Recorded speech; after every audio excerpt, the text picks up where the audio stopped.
Is falling, and I'll tell you exactly what happened. Tuareg rebels launched a surprise offensive in the north of Mali and captured the strategic town of Kidal. And now the entire country could fall into the hands of jihadists. In this video, you can see Tuareg rebels from the Azawad Liberation Front at the center of Kidal. Everywhere they went, they pulled down the Malian flag and replaced it with theirs.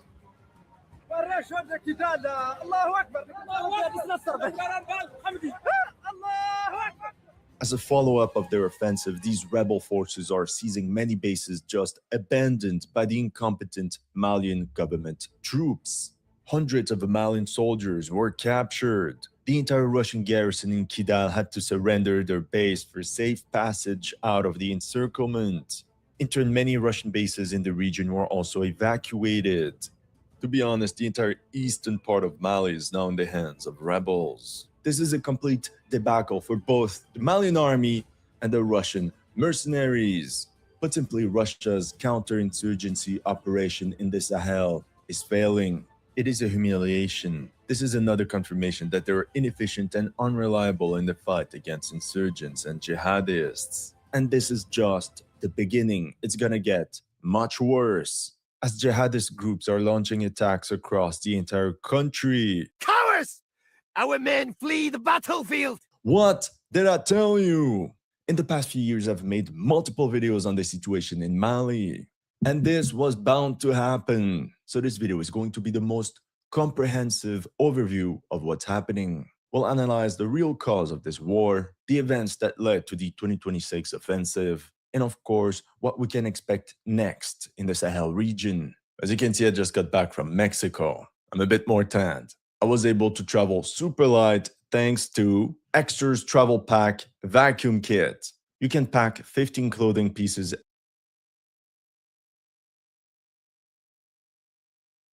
for easy access. You just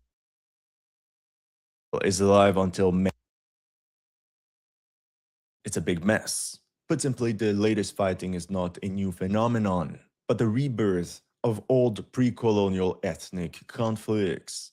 For example, we're currently witnessing the 5th Tuareg rebellion since the independence of Mali.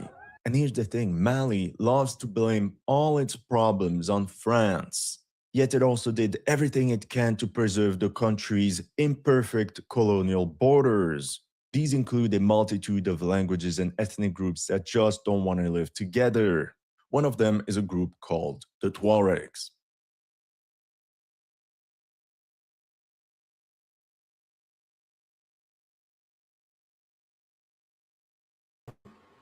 Hello, everyone. How's it going? Hello. I don't know why I'm talking like these. Hello.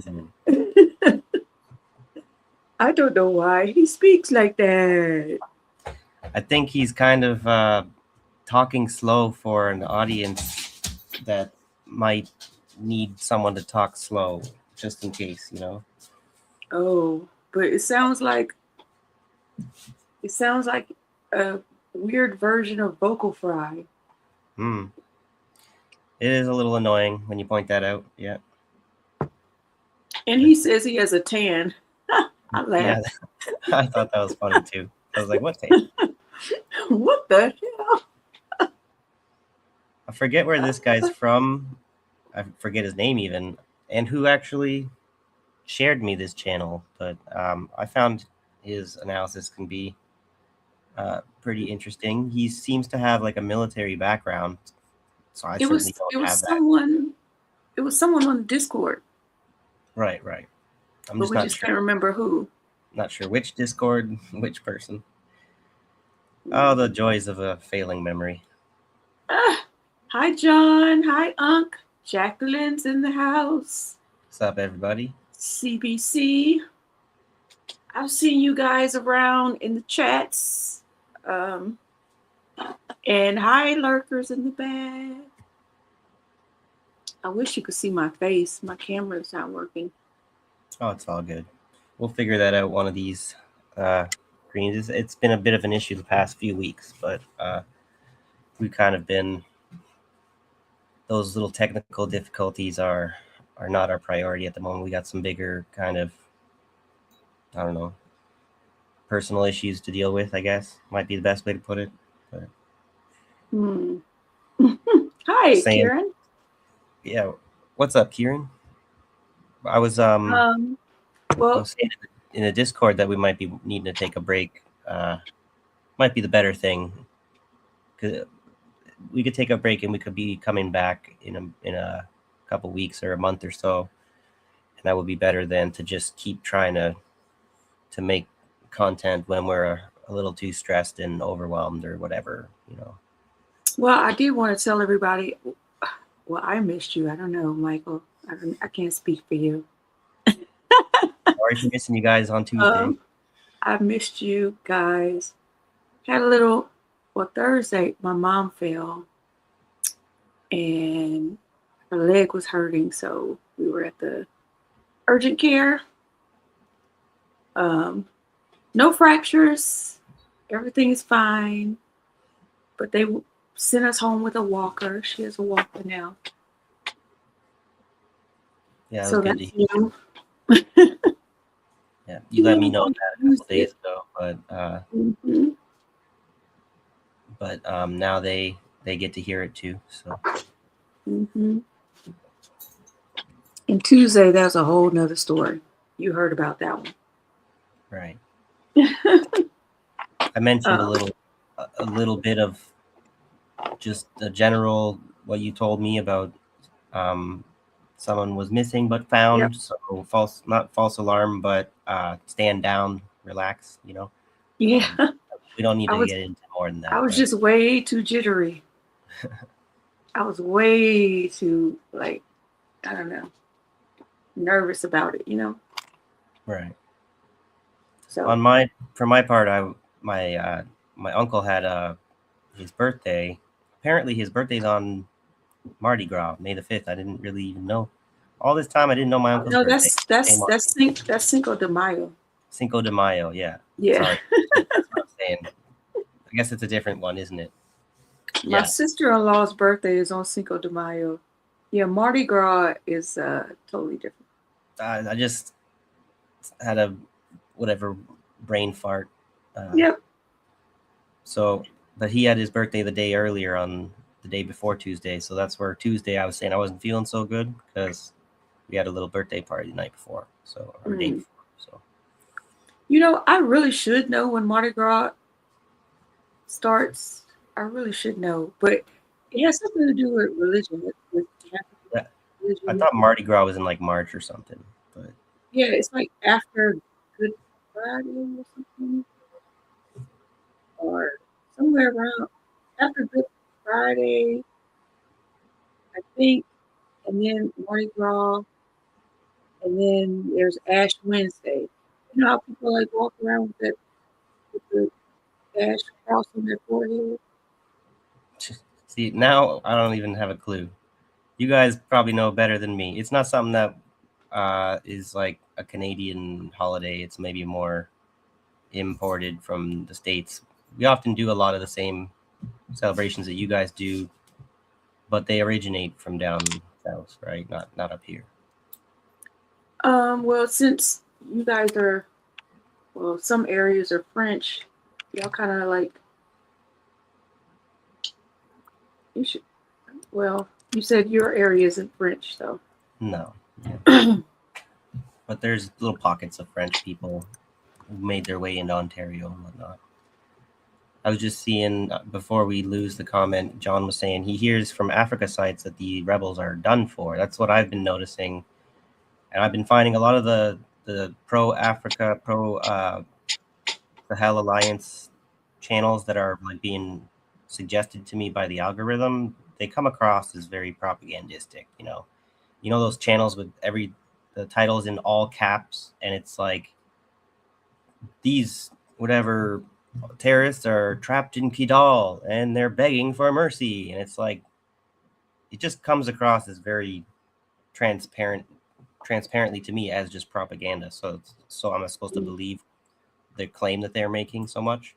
And so this is like the only channel I've seen with a dissenting view. So it's not necessarily saying that I trust everything or what he's saying in general, but we kind of maybe want to hear what both sides are saying a little bit here. Okay, I just want to say this about the Mardi Gras King, because I looked it up. It is a Catholic tradition. And basically it's like the Tuesday before Lent begins. Lent begins on Ash Wednesday. I guess they call it Ash Wednesday because they basically, you party. You're allowed to like party, do all kind of shit, debauchery. And then on Ash Wednesday, you ask for forgiveness. And then you do like a fast for 40 days.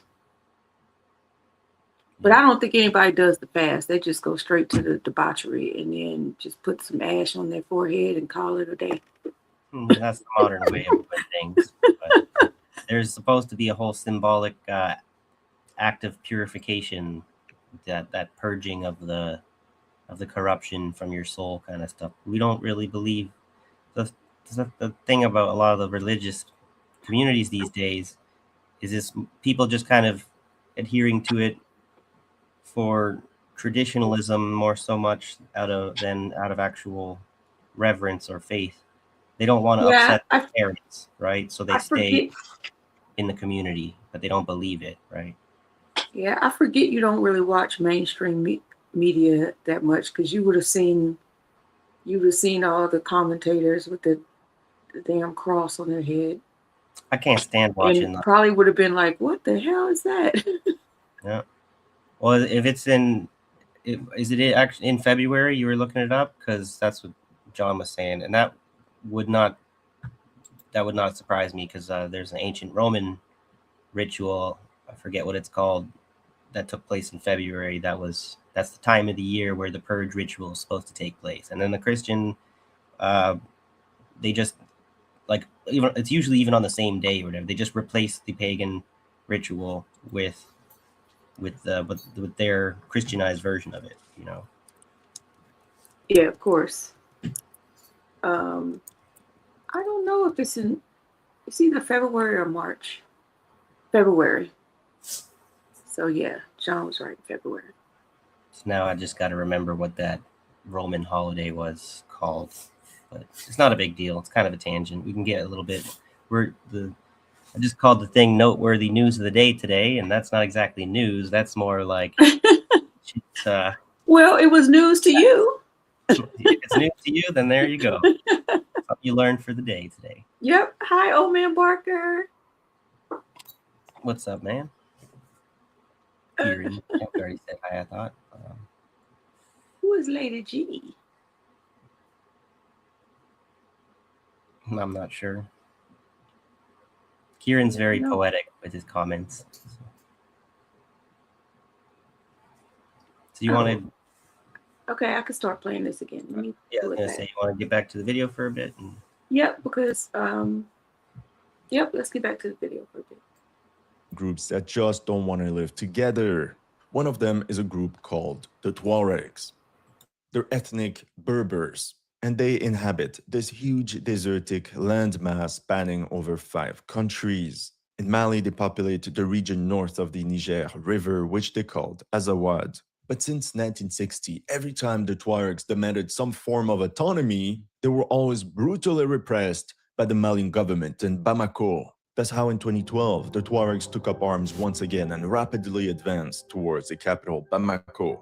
It's only the rapid intervention of French forces in January 2013 that saved the Malian government from being overthrown. If you frequently need to go to the bathroom late at night, we recommend eating 2 pieces daily. If you need to visit the bathroom multiple... Sorry. Really close to a deal with a peace agreement that called for decentralization. But Mali scrapped the entire plan and the war started. And then everything changed on the 18th of August 2020, when the Malian military overthrew President Ibrahim Boubacar Keïta. A couple months later, in May 2021, Colonel Assimi Goïta seized full power from the transitional government. And that's how 1 year later, Mali demanded the immediate withdrawal of French forces from the country. And France respected Mali's decision. French forces were replaced by 1,000 Russian mercenaries from the Wagner PMC. For sure, 1,000 lightly armed Russian mercenaries would bring better results than a full-fledged army and would have a better understanding of the complex ethnic situation.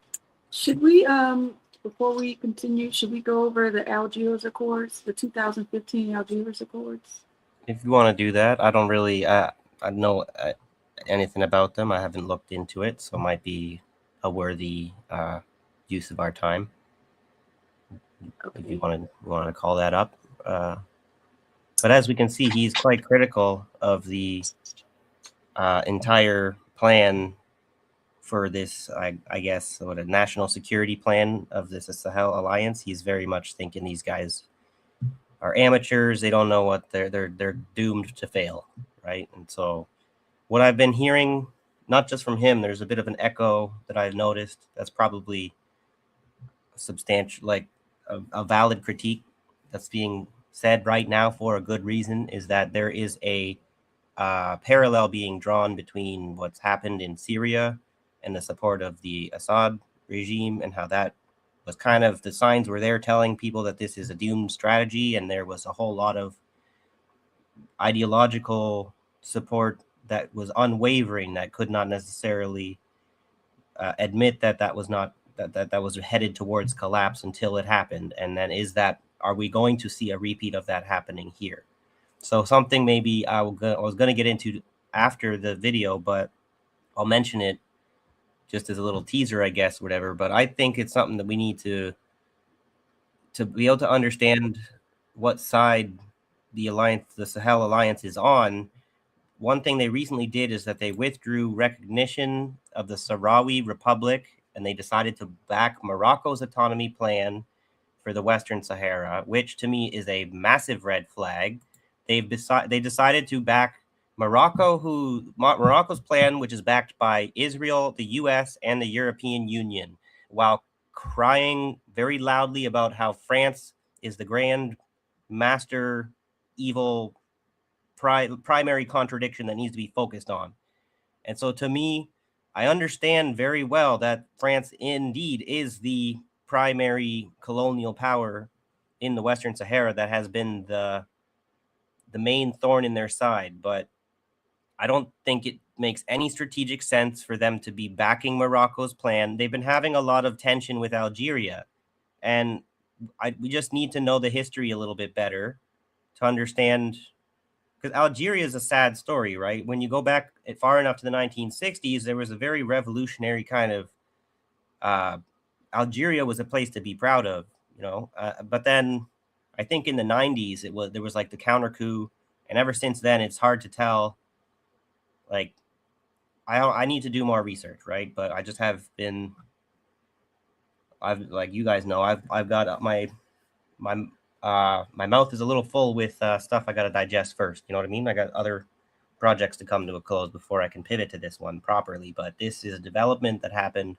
I thought we needed to talk about, at least to get started on learning about it. So.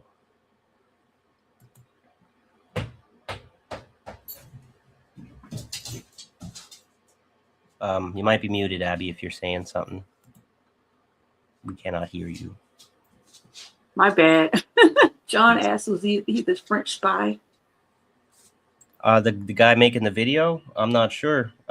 He does have the Ukraine and Russian flag side by side. I don't think he's so much I have to go looking into who he is again. I don't think that's who he's talking about. Eastern European. So I don't think he's talking about him. I think he's talking. I don't know. Sorry. Yeah. Black Life was. We'll let him clarify what he's asking about. Yes, because Black Life came in here and kind of threw me off a little bit. Okay, so here's the Algiers agreements from 2015. Let me see how long this is. Not so bad. Okay, we can go through this. You want to make it a bit bigger? Oh, I thought I did. It's big enough to read, but you know what it was? I was looking at the picture. Oh, okay. And not the words. That's better, right? That's better, yeah. Okay. The Algiers agreements enshrine the negotiations conducted in Algiers between the Republic of Mali and the Coordination of Azawad Movements, or CMA. They were signed without the immediate support of all stakeholders. In the first stage in Bamako on May 15, 2015, the first agreements were signed by the Malian government and the loyalist groups, as well as several states and organizations on behalf of the international mediation: Algeria, Burkina Faso, Mauritania, Nigeria, Chad, the African Union, the UN, ECOWAS, the OIC. I don't know what OIC is. The European Union, and France. If you could look up what OIC is, I'm not sure. All right. But we know, United Nations, and we know ECOWAS. ECOWAS is like this is how I would describe it, the European organization that has a hold on countries in the global south? That is probably the Organization of Islamic Cooperation. Okay, thank you. Okay, in a second step, the CMA, which is the Coordination of Azawad Movements, under pressure from the international community, signed on June 20th, 2015, by its representative Sidi Ibrahim Sidati, a leader of the Arab movement of Azawad. They are first and foremost peace agreements allowing the Malian government to regain sovereignty over its entire territory. That sounds nice. However, the words of the UN independent expert Suleiman Baldo after a 10-day visit to Maui reflect, by their ambiguity, a report of failure. He describes a situation where terrorist attacks in the south and center of the country, political military groups, international drug trafficking, and cross-border crime still prevail. Yet politicians claim that their implementation remains a major concern. I mean, why wouldn't all those things that were happening not still prevail? It's only been like a month. Like what do you expect? Give the people some time. The facts contradict them. Since the results obtained today are far from expectations expressed by the actors who signed the peace document at the time, the crisis was dealt with in two stages: a political component delegated by Algeria to respond to the demands of the Tuareg nomads who had revolted against Bamako, an armed component against the jihadists. Essentially provided by France, reinforced by a multinational force of more than 10,000 blue helmets as a peacekeeping force. You know what's so interesting? Jihad basically just means struggle. They make it sound like it's That's another word that I just heard someone complaining about that the other day. Whatever. I don't even know what jihad means. Whatever. It's like, yes, you struggle. Look it up, and that's what it means. And don't think like don't do mental gymnastics, right? Mm-hmm.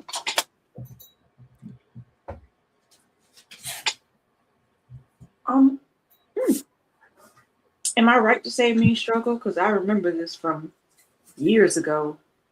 But let me just look it up just to make sure. Yep. Jihad is an Arabic term literally meaning striving or struggling in the path of God. Man, they turned that into a dirty word. Mm-hmm. Just like woke. They turned that word upside down. Well, okay. And just like you could say in the Russian situation with Ukraine, the letter Z was banned by Zelensky because they were using the letter Z as a propaganda tool against him. So all of a sudden, the letter Z is bad. Can't take it away from the alphabet. Hi, Sean, and Eggs. I don't think I mentioned Eggs earlier. Eggs is in the house. So let me say this one more time. The crisis was dealt with in two stages: a political component delegated to Algeria to respond to the demands of the Tuareg nomads who had revolted against Bamako, and an armed component against the jihadists, essentially provided by France, reinforced by a multinational force of more than 10,000 blue helmets as a peacekeeping force. So right there, that kind of tells you why the Malians felt it was important to reject this peace agreement, because the political component is delegated to Algeria, who is kind of widely considered as a stooge of France, and then the armed components delegated to France. So the process is basically, the whole peace process is under the control of France, and then you see that they had to kick France out. Mm-hmm. Mm-hmm. Mali is a we'll get back to that. Okay. This two-pronged approach has run up against harsh realities as the crisis has spread. On the one hand, the jihadists dominate vast territories and are increasing their attacks every day. On the other hand, the political component formalized in the Algiers agreements has been paralyzed as no reform has been implemented, while the ex-separatists who have not been disarmed have grown stronger and now militarily dominate northern Mali. 7 years after their signature, it is interesting to take stock in the situation in Mali, to study, first of all, the contradictions and to observe the results. Let me make sure. So this was written in November of 2024. Okay, so this is a explaining what it is, and then it's giving some kind of retrospect based on the years that have passed. Right. And 2024 was, I think, one year after they had taken power to form the Sahel Alliance. It was like 2022, 2023, I think. This is very interesting because I thought Mali had kicked France out a long time ago. I thought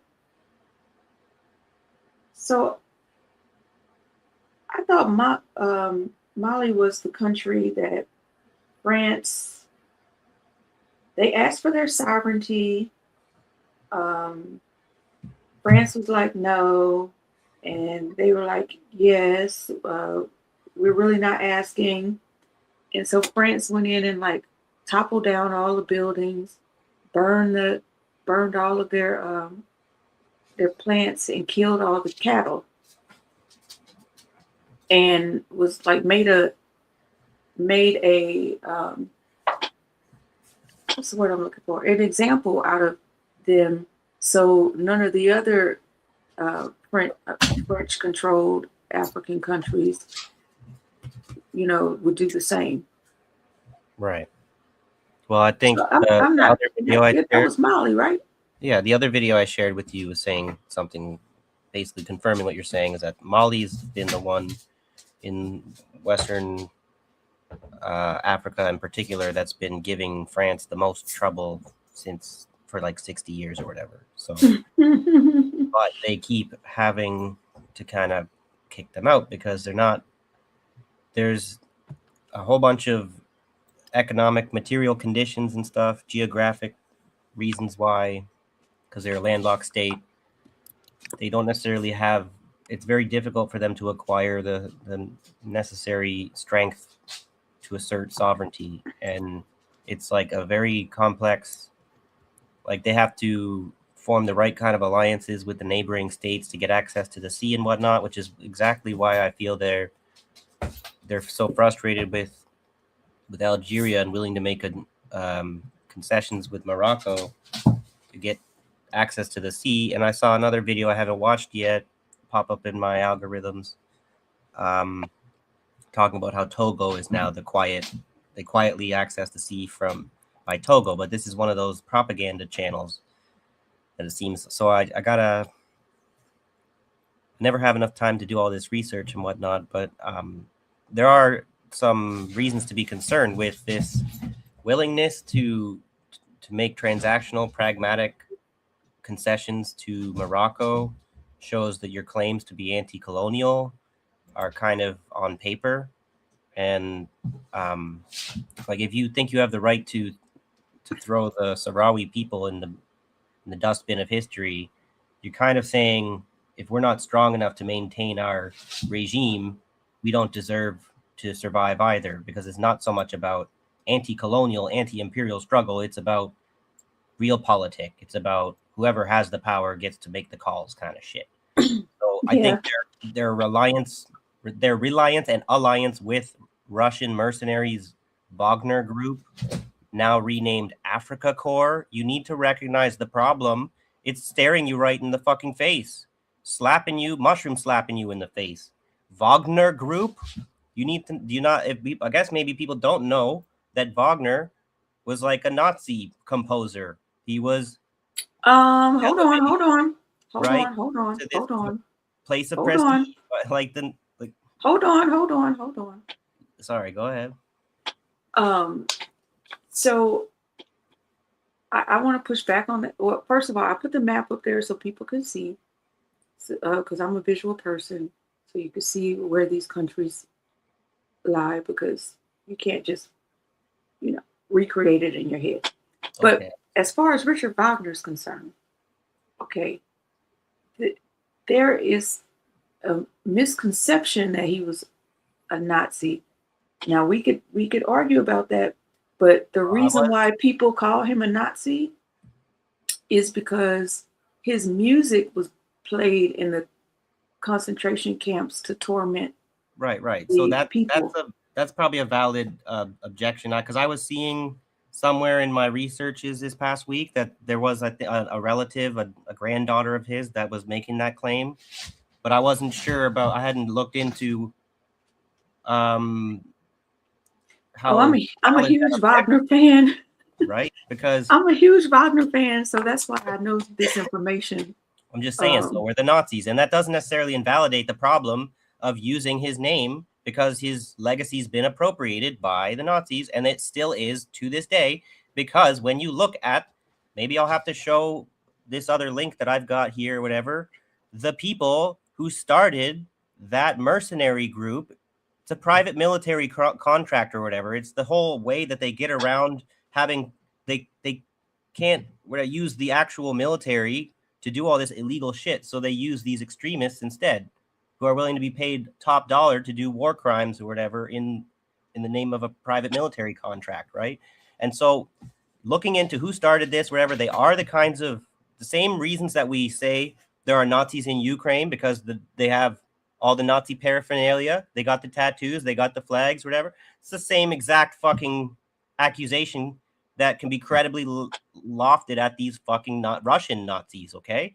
It's just hard to understand, because the Russians fought the Germans. It doesn't make any sense to be a Russian Nazi, you would think. But there are people out there, lots of them actually, who have a way of rationalizing it. And these people are actually recruited through the prison system, go figure, right? And when you look at the Wagner group did a coup d'etat against Russia a couple of years ago, like, there's too many red flags for me to, like, I'm not ignoring this kind of stuff now anymore. And they renamed themselves Africa Corps. What was the German army's, whatever, German army in North Africa called? Africa Corps. So there's enough. Don't ask me to play dumb if you want to, okay? But the Wagner group that doesn't have anything to do with the composer. No, but that's what I'm saying. The fact that it's called Wagner Group is still, it's valid to consider that to be a red flag for Nazis, whatever, using that name, whatever. But I'll show you here, because I see where you're trying to go with that. But look, right. Like, I think about how Trump uses music, and the artist is like, I don't even like you. Why are you using my music? Like, to convey some type of message. I'm against everything you stand for. So just because somebody uses your likeness or your music doesn't necessarily mean you are in agreement with them. I don't know. This is what I've read about Wagner, because I'm a huge Wagner fan. He was gay too. Oh, really? No, I don't know anything about him that much. I didn't really look into it. Oh yeah, he was gay. He bankrupt a whole town. Where is his? Let's see. I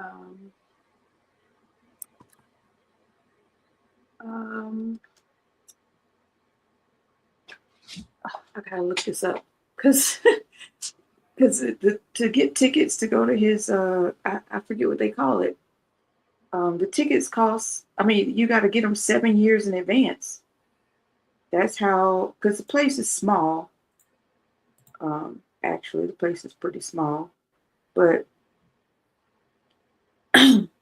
but he so he basically was like sleeping with the king. The king was actually like a 16-year-old or something. His dad died and he became king at a very young age. And then he bankrupted the entire country to build this hall is the only thing I keep thinking in my head, but it's like a theater, not a theater. Whatever, I'll think about it. And they put him in prison, and he went out to the I guess ocean to take a bath with his prison guard, and the dude he drowned his prison guard and then committed suicide in the ocean. That's a crazy story, huh?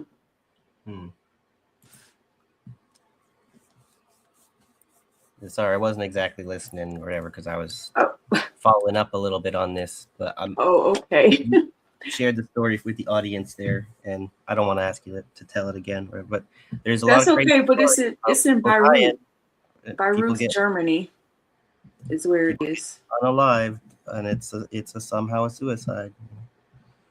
Is that what kind of story you were telling? Well, I mean, that's the way the story was written. I wasn't there, but that's the way the story was written. There is way too much, like the world is way too much of a dangerous place. This idea that the law is something that actually works and will protect you. Once you start looking into all of the people who have disappeared, and then the story about they asked for the investigation, and then they acted like there was nothing to see here, when there's all kinds of very obvious reasons why an investigation really needs to be taking place. And then when you see how ubiquitous those kinds of stories are, you realize how very easy it is for you to be murdered. So it's very important to have that kind of operational security. And it's called an opera house. You guys, I couldn't think of the name of it. An opera house. They have a Beirut festival every year. And I think the name of the house is it Gruna Hugel? Maybe. I forget. I haven't brushed up on my Wagner. Okay. Yeah. It's been a while.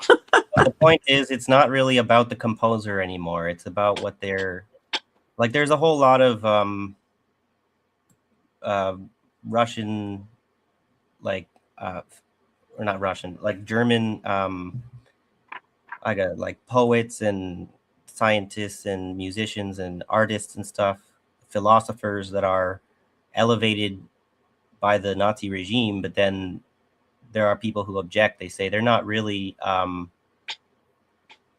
that's if you look at what they actually said that they believe, they were appropriated by the Nazis and whatnot. But then something that I've been looking into, what I'm gonna try and write the article about after I finish this one, which I am almost done, guys, I promise, about like the German classicism and romanticism and the rejection of the Enlightenment and everything. And so then a lot of these thinkers will we say are appropriated by the Nazis? Sure, yeah, in some way is one way to put it, but in another way, the trajectory of their more traditional kinds of romantic kind of reactionary thinking is like the seed that gives like birth to this Nazi kind of ideology or whatever. It's like they're kind of they were headed in that direction, you might say. Like it's not inevitable that they would have become Nazis, but it's not so clear that they like that they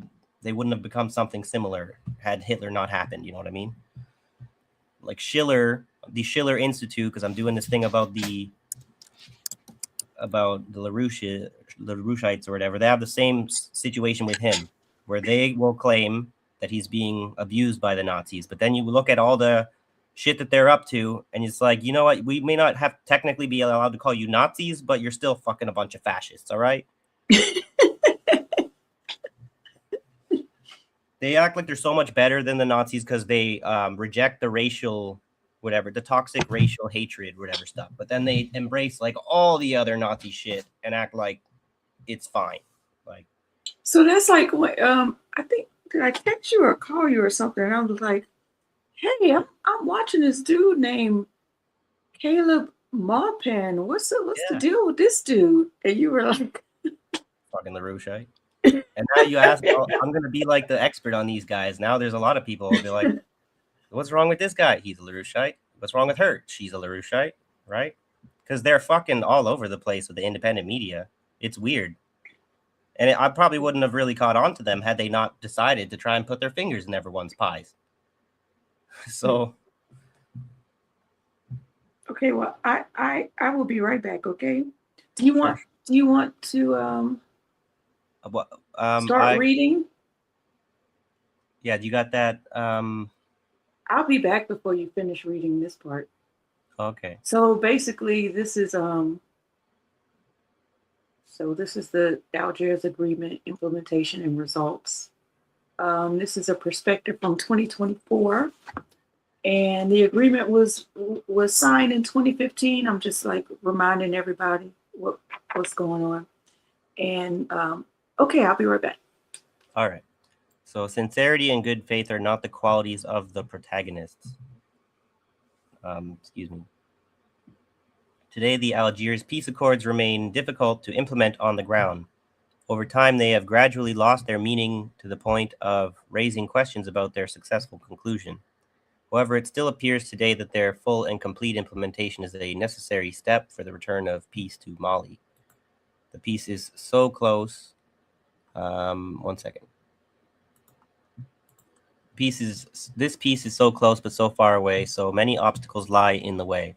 This is a reflection of a situation where everyone is seeking to satisfy their own interests rather than those of the nation. To break this deadlock, the Malian government and the signatory armed groups held talks on March 16th and 17th in Gao. It was also an opportunity to integrate the government side into the permanent strategic framework created by the armed groups in the north.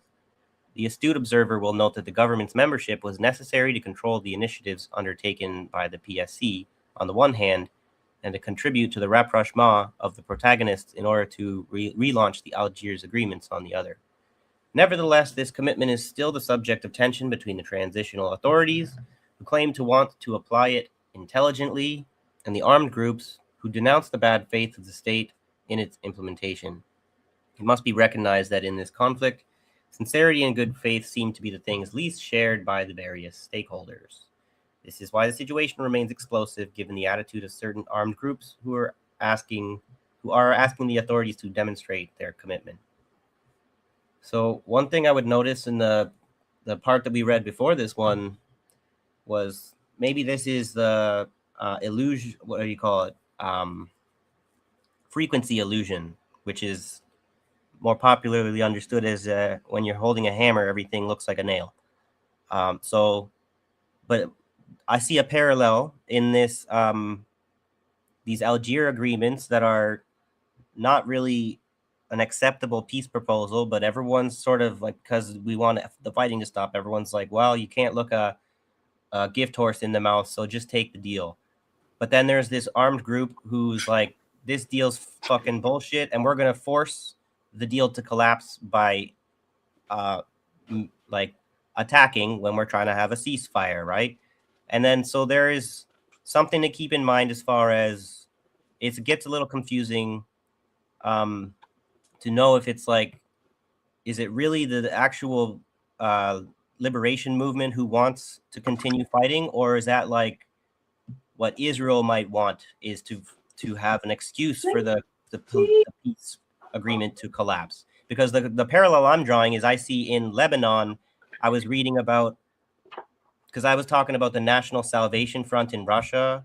I don't know if I was talking about that with you guys or whatever, but I was definitely talking about that on the Canadian Commie Show last night.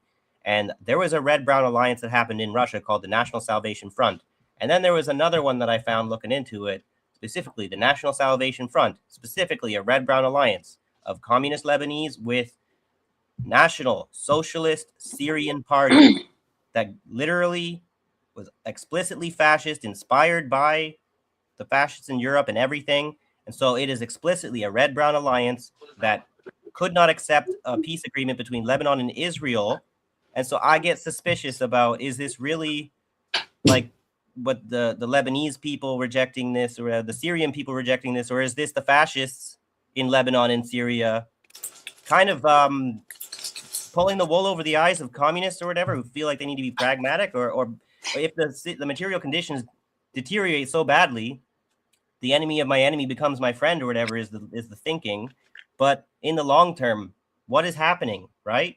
The erosion of actual like communist resistance, because it's becoming polluted by fascist assistance, you might say. And so when we see this working with Wagner while calling yourself anti-imperialist, I'm seeing a red-brown alliance pattern. Maybe it is frequency illusion. I'm just saying, let's work together on this. Help me figure out if I'm right or wrong on that, instead of just being a cheerleader, you know? Ooh, what happened? Sorry, I had to wait for you to come back for a few minutes, so that I wanted to share that, but then I didn't. Did you finish reading? I'm sorry. So sorry, what's that? Did you finish reading? I did the part that okay. Yeah, you scroll down to the next part here now though, so okay. Well, I just heard I did already. I just heard the end part. And then when you were like, can you just work with me? And I'm like, is he talking to me? No, I'm saying everyone watching, anyone who wants to be critical, whatever, do it in a constructive way about, I'm starting to do some research on the red-brown alliances that have historically already happened. And there's a lot of people who kind of act like that's a whole lot of, like, that's not actually what's happening here, you know. And it's just, I think it's hard to figure out who's really Marxist these days, because there's a lot of people that are sort of, I think there's a lot of reasons to be critical of China and whatnot. For the people, like China has increased a lot of their cooperation with Israel, right? And Russia being kind of like neo-fascist nowadays, there's a lot of red-brown alliance going on there too. But you're just not allowed, it's a third rail kind of topic somehow. And that would maybe not be an accident. Didn't Gigi room to operate, you know? Didn't the Chinese president just come out and say if Israel drops a nuke, they would drop a nuke on Israel? Oh, I didn't hear that. That's interesting. But that's a nice soundbite. What I'm saying is, like, over the last 20, 25 years, they've done nothing but increase their cooperation up until this 2023, October 7th. And now it's a little bit hard for them to carry on their business relationship with Israel. But what do they really want? To carry on this business relationship with the United States. It's not something they actually want. They want to maintain this economic dependence that America and Israel has built up on them, but it completely invalidates their Marxist-Leninism. If they want to act like whatever, we have the right to be completely in bed with both Israel and the US, and we're like, that's a threesome if any other country does it, but if China does it, that's like not even sexual intercourse. You know what I mean? Like, I mean, did you just say that's not even sexual intercourse? Yeah, we're acting like they're in bed with each other, going down on each other, right? Like fucking deep in someone's ass, but they're not engaged in sexual intercourse, all right? Well, that was interesting. But that's where we could pivot to the other topic about what the U.S. is doing with this. You mentioned something I'd never even heard of, which is this CFIUS, right? Which is what's it called? The Committee on Foreign Investment in the United States. And that's very revealing as far as these claims about, oh, we're done with these Europeans, whatever, fuck NATO. But then who are they really like going against, like not allowed to invest in the United States? There's only the people on the list of foreign adversaries is very telling. Okay, it was China, Russia, Cuba, Venezuela, right? So there's your Iran, your axis of resistance. And there's nobody else really, but then there's a lot of like, is this even going to work? Because he's making a lot of changes about that, which is tightening. Wait, did you say, okay, you said, that sounds like OPEC. Well, no, that sounds like the last remaining communist nations, except that not all of them are on that list, right? But North Korea, China, Russia. Oh, I didn't hear you say North Korea. Okay. I don't know if I have to find the tab here. I'm looking for it, but because I just all of a sudden made a really like I could find it. Real quick. I just made a pivot out of nowhere kind of thing. That's why you kind of did. Yeah. You kind of did.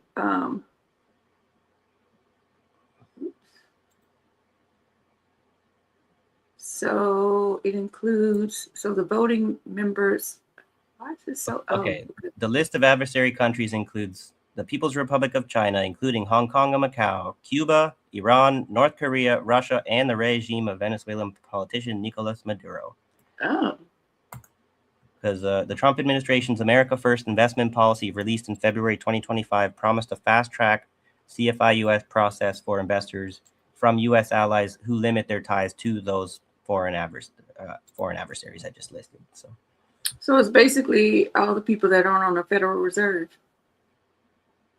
Yeah, I guess.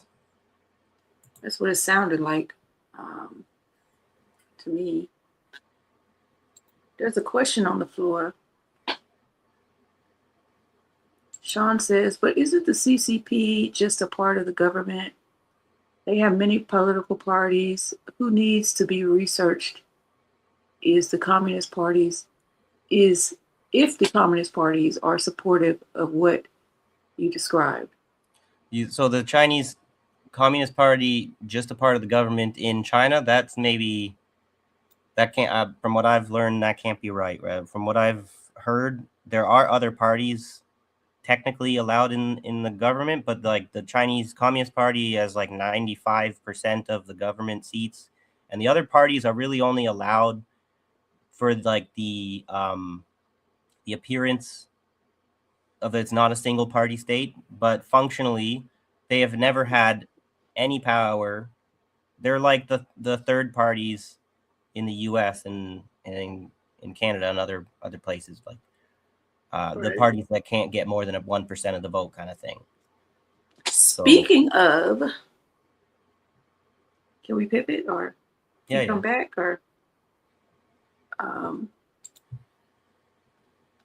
so there's been a lot going on. Remember Louisiana versus Calais? Louisiana. No, Calais? Yes. So for those of you who don't know, it went all the way to the Supreme Court, Louisiana versus Calais. And let me see if I could pull up some oral arguments. It was, so the court voted 6-3, because of course the court is stacked now. Arguments, yeah. I like to do the video and let you hear them for yourself. Let me see if I can find it. And so basically they wanted to redistrict the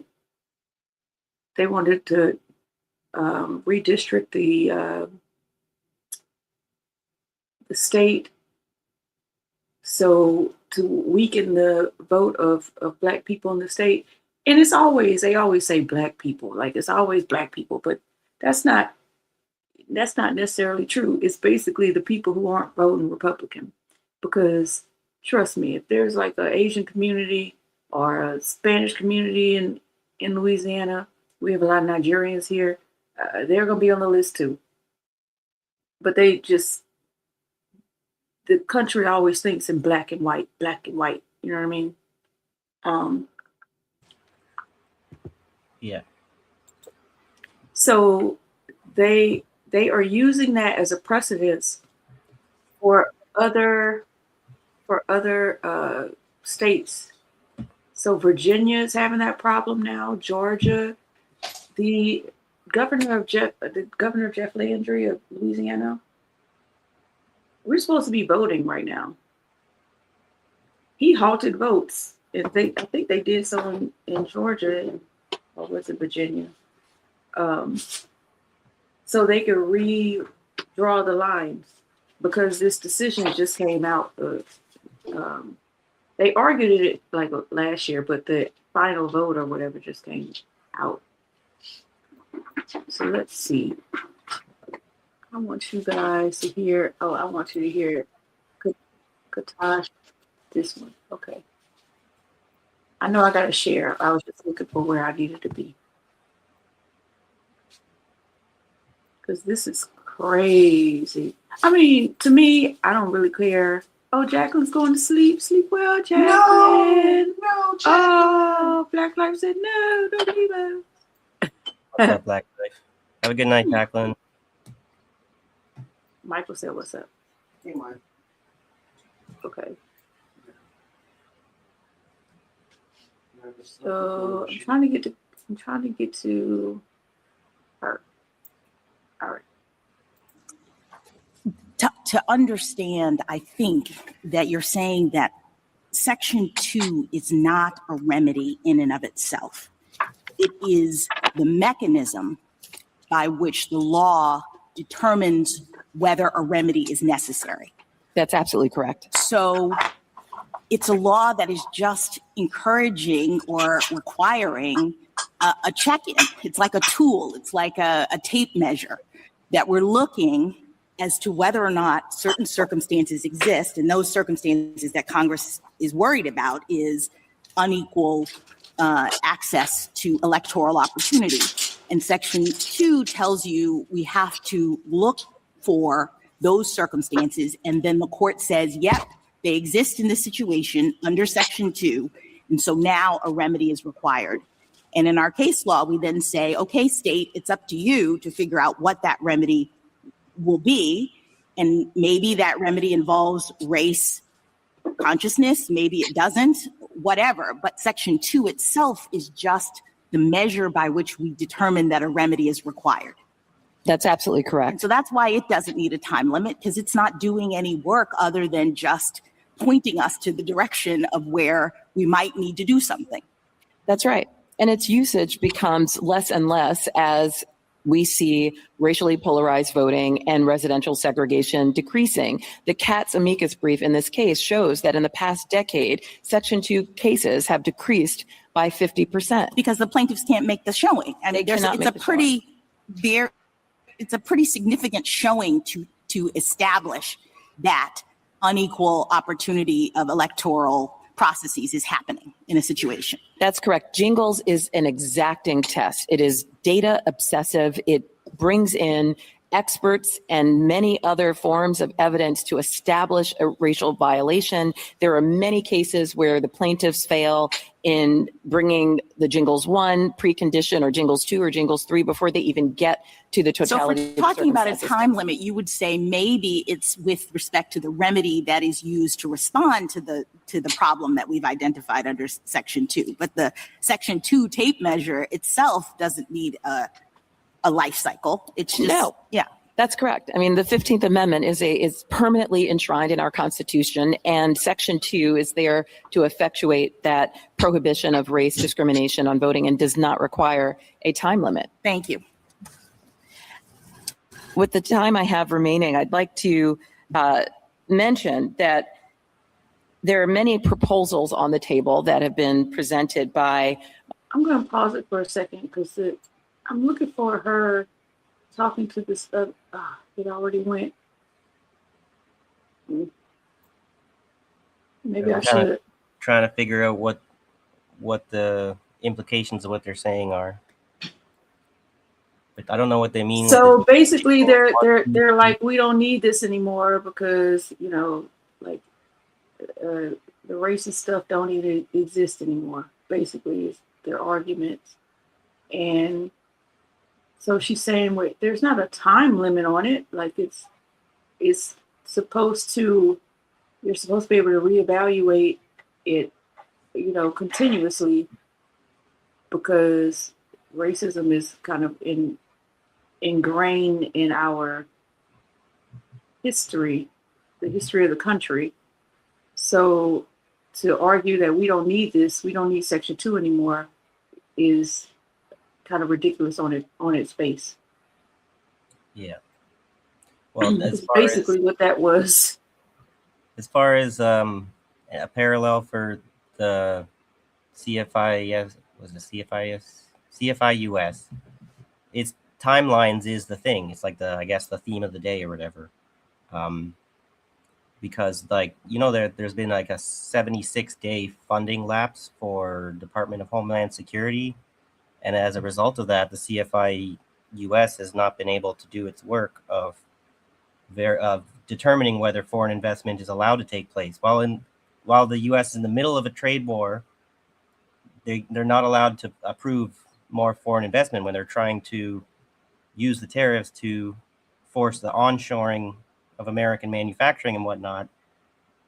And then so people are denying like the racist whatever. Look at the specific changes, tweaks that all the Trump's administration is doing all over the place. And there is a very racist character to it. And there's a timeline about how do you save your so-called democracy or whatever. I mean, for me, this is a red state anyway. So it's really not changing much, other than now we won't have like a representative in the House at all. But usually we don't have one anyway. Yeah, not having a fake representative is not a problem, really. Really is not. But here we go. Just to show you this. Oh, gotta make it big. Louisiana governor suspends primary after voting rights ruling. Real. Okay, let me go to article IS. If you click continue to cite, you can just get right past it. Continue to, right beside login. No, at the bottom in the gray bar, continue. Oh, I see. Thank you. Mm-hmm. Okay. So the non-Black voters who successfully challenged the map have separately asked the court to speed up when its ruling goes into effect. And that was from April 30th. And they did that so they could suspend the primaries right now, just so you know. And then I think Virginia's doing that. Let me see if I'm correct on that. Because they want to redraw all the maps before people can vote. So yes, Virginia courts are weighing in now because all of these states are trying to use this as a precedent for their state. This Supreme Court ruling. And I think Georgia was another one. Well, there's another parallel. Fighting over where we get to draw the lines on the map. Oh, so I lied about Georgia. Wait, it says. Oh. Did I lie about Georgia? Let me look. Let me open this up. It looks like it maybe froze. There we go. That's because I was Googling looking for other stuff. Okay, so Georgia is not doing that. Okay, so that it was Virginia. So I stand corrected on Georgia. All right. Well, good, we got that on the record. but it's still bad. It's bad, but I guess it's bad for the DNC. But do we care about the DNC like that? No. Nope. Oh, I did want to show y'all this. I do care about this. Let me look it up. Sorry, y'all. I'm all over the place. That's all But good. I know I wanted to show y'all this today.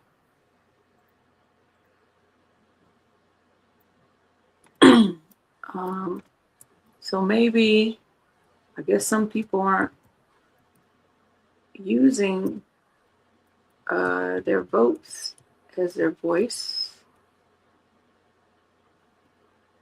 So it said on the bottom, Kemp will adopt the new maps in 2028.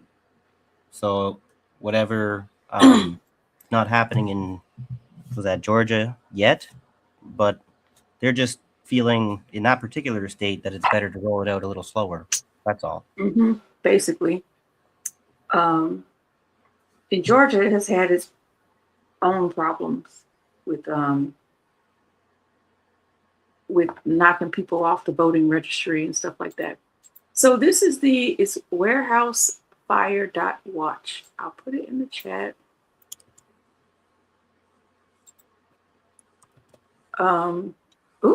Wrong thing I put in the chat, but that's another thing I've been wanting to get around to investigating is these warehouse fires and how unusual is there an actual increase this year, or is that there, because there's warehouses that burn down every year all across the country. There's actually quite a lot of them. And well, they've been investigating it, and I think the colors mean something. Oh, maybe I'll go here. No, I'll move down. It's still looking frozen. I'm not what you're seeing, I think. Oh, my bad. Oh, there you go.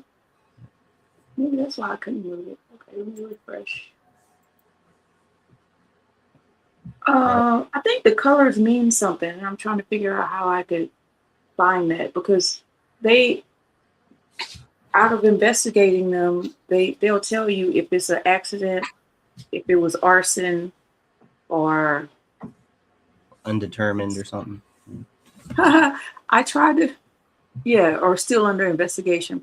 So I tried to put the link in the chat, and YouTube rejected my comment. Ain't that a stupid fucking... And they'll show you the source. Like right underneath everything, it'll say view source. So it's not like they're just throwing stuff up here. But these colors mean something. I'm trying to... you look around. I was just going to say, they should have a legend somewhere. I think if we want to investigate these warehouse fires, though, we might want to actually kind of look into the corporations that own the warehouses that are going down. I did start to do that the other day, and I kind of got off on a tangent away from that, but I was sort of looking into the company that had the one in Ontario that was like the second Luigi kind of. Now they're calling him Mario or whatever, Paper Mario. The company that owned that factory, they had recently like switched from the New York Stock Exchange to the NASDAQ or whatever. And I was trying to figure out what's going on, how does crypto relate to this, and which stock exchange. Like there's something around that kind of financial, because there's risk in the private credit crisis or whatever. So money is kind of needing to be shuffled around, and maybe some insurance fraud needs to happen to maybe stop a market meltdown. I don't know, something like that. But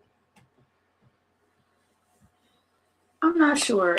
And, I thought this would be easier to when in find, doubt. but these colors mean something. I just, because they say that they'll tell you which ones are arson, which ones are accidental, and which ones are still under investigation. But there are like 4 colors under here. There's got to be a legend or whatever for the map that tells you what. It's just That's what I was thinking, but I'm not finding one. Like, only just this colors I'm seeing page. the words on the side there. They're different towns are named with different colors. So I don't know what the words say. It's a little too small. So since this is green, okay, this says this was ruled accidental. So What does the it's red one say? green. So Amazon Railway car fire, one of two incidents, theft and arson confirmed. So I guess maybe the red is arson. What's the yellow one? 3-alarm warehouse fire in Ironbound section, but that one might be okay. They'll say under investigation, like this orange one says under investigation.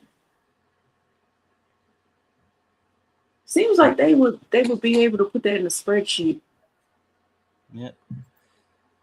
So, but then now to get to the next question is this like we're only not even halfway through the year, and is this then the normal amount of fires that have happened compared to last year? Right. Because this is like the train wreck situation when we were talking about East Palestine, Ohio. I then found out, well, actually, it's a bit tricky to do the conspiratorial research because there's a lot of train derailments. And there's a lot of just bad regulatory practices in the U.S. that would contribute. But the problem with East Palestine, Ohio, is that their tracks, the grade that their tracks have, like this track should have been out of commission a while ago. And then their decision on what to do about it was like, well, let's just burn everything. Wait, what? Like, can we make sure everybody's out of town first or something? And if you burn it, how long? Like, how many areas surrounding it will be affected? How long will these people have to be gone before they can come home? And who's paying for all this? Well, I'm looking into it, whatever, and I'm finding an article saying rising storage risks, how modern warehousing fuels fire hazards. So you think modern techniques are better, but the way the capitalism works, you want a too tall, too dense approach. So they're just trying to do whatever the most cost-saving approach, and then go figure, it's actually less dangerous than procedures from decades ago, most likely. So it's capitalism once again. Go figure. Sean says FEMA in the U.S., but Sean, didn't they defund FEMA? So much happens. It's just it's hard to keep up. I think someone has tried to put this in the spreadsheet. I'm trying to see. So then I've got another warehouse fire data from 2016 to 2020. U.S. fire departments responded to an estimated 1,450 warehouse structure fires per year. The fires caused an annual average 2 civilian deaths, 16 injuries, and $283 million in direct property damage.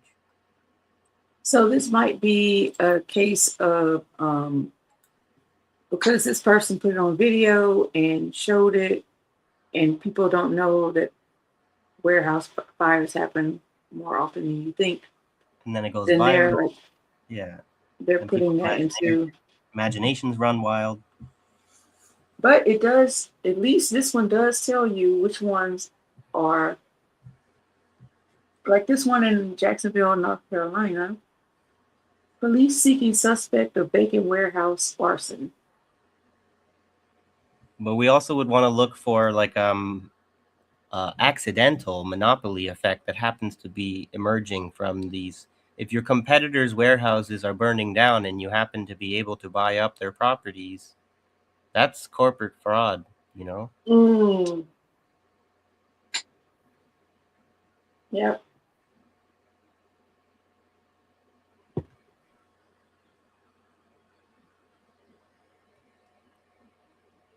Well, I'm glad they're making a tracker, but it needs to be a little more robust than this. Then we have to. This is nothing. Then we have to sit there and ask the critical question of how accurate is the tracker. Well, if you put it in a spreadsheet and put all the stuff in there, like you can easily manipulate the data. But I guess like, hey, at least they did this. Shoot. That's the thing with all this digitized data. There's we need to have some kind of analog backup system, as expensive or burdensome as that might be to upkeep, because now you can go alter their historical records with a click of a button and there's no physical proof to determine what happened. Good point. So you want to let me call up this CFIUS. And hi, Miss Macy. I hope you're feeling better today. I know the rain was bothering you, or the weather was bothering your knees or something, your bones. I don't know which bone.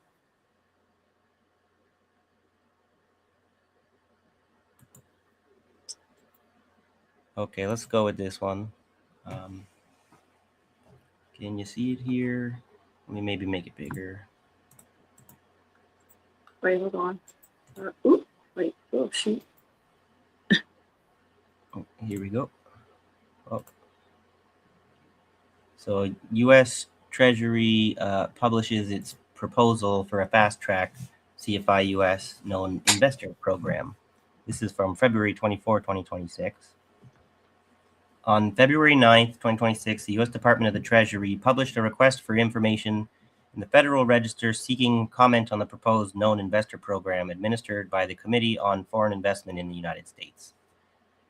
CFIUS reviews foreign investment in the U.S. and may block or condition transactions to address potential national security concerns. The KIP is intended to provide a fast track to Confucius review process for foreign investors who meet stringent eligibility conditions, provide a range of detailed information in advance, and can demonstrate verifiable distance from identified adversary countries. CFIUS is also seeking comments on other ways to improve Confucius review process. We detail some highlights of the proposal in our takeaways below. This is from sidley.com, whatever that is. The RFI proposes a fast-track CFI-US process, but the benefits to investors are unclear. The Trump administration's America First investment policy, this is what I read to you earlier, released in February 2025, promised a fast-track CFIUS process for investors from U.S. allies who limit their ties to foreign adversaries. And the list of adversaries includes the PRC, Cuba, Iran, North Korea, Russia, and Venezuela. Treasury launched a pilot program for the KIP last year and invited a small number of handpicked repeat filers to participate. The RFI details Treasury's plans to expand and formalize the KIP, but questions remain about how it will be administered and what the ultimate benefits will be. The KIP is not a blanket approval for future transactions. Rather, as Treasury explains in the RFI, the KIP is designed to help CFIUS more efficiently review a transaction and conduct its risk-based analysis once the transaction is filed and reach a final outcome, whatever that may ultimately be. Exactly how the process will be made more efficient is not clear. The RFI makes no promises about changes to the scope of the committee's review of a transaction, its review timelines, or the volume of questions the committee may ask. The RFI is intended in part to collect input on how CFIUS should approach these issues. Eligibility criteria will be based on applicants' CFIUS track record and distance from foreign adversaries. So always the problem with more regulation is how much longer it takes. So it slows down the speed of business or whatever, of capitalism. And then so that's why they're always trying to deregulate. But if you completely deregulate, then you're completely vulnerable to whatever foreign adversary who's playing the same game of capitalism against you. So it's this kind of a dialectic, right, between regulation and speed of transaction. So the criteria are The described. money always wins. Exactly, yeah. Getting your fix or whatever is always more important than breaking the habit. So, in broad terms, the criteria are designed to ensure that the investor is a frequent filer with CFIUS, has a successful track record with CFIUS, and has limited connections with adversary countries and entities designated on certain restricted party lists. So you can be a foreign capitalist investing in the US, but it's very similar to how people criticize China all the time about how you can make money in China, but you have to do what the Communist Party says. And that's not capitalism. So applicants would need to submit a wide range of detailed information. If an applicant meets the baseline eligibility criteria, it must then provide voluminous information to Treasury on its ownership, management, operations, compliance history, and investment strategies. This information would include, for example, identification of individuals or entities holdings at 5% interest in the investor, or at greater than 5%. A description of the investment funds, funds the investor has used to invest in the United States, identities of participants on limited partner advisory committees, governance documents and voting procedures, and typical participation in meetings of the investor's shareholders. So the government demands all of this information, but the public does not get to have any awareness of the actual the dangers to the structural financial contagion dangers to the economy, because they have to keep all of that information confidential. But the government gets to know all of it, right? Aren't you feeling better? Oh, absolutely, yeah. And then and it's just pushed through without any vote from the citizens. Okay, I'll wait. I'll wait till you're done. You got a shady council of bureaucrats or whatever, appointed people, rubber stamping who is not allowed to invest in the U.S. So I don't want to read too much of this, because I want to get to this isn't exactly the most important. This is kind of like the dry details of whatever, but the more important story is this CFIUS Untold. Filing reviews resume after 76-day funding lapse. And then the CNN story I have, let me see where it is.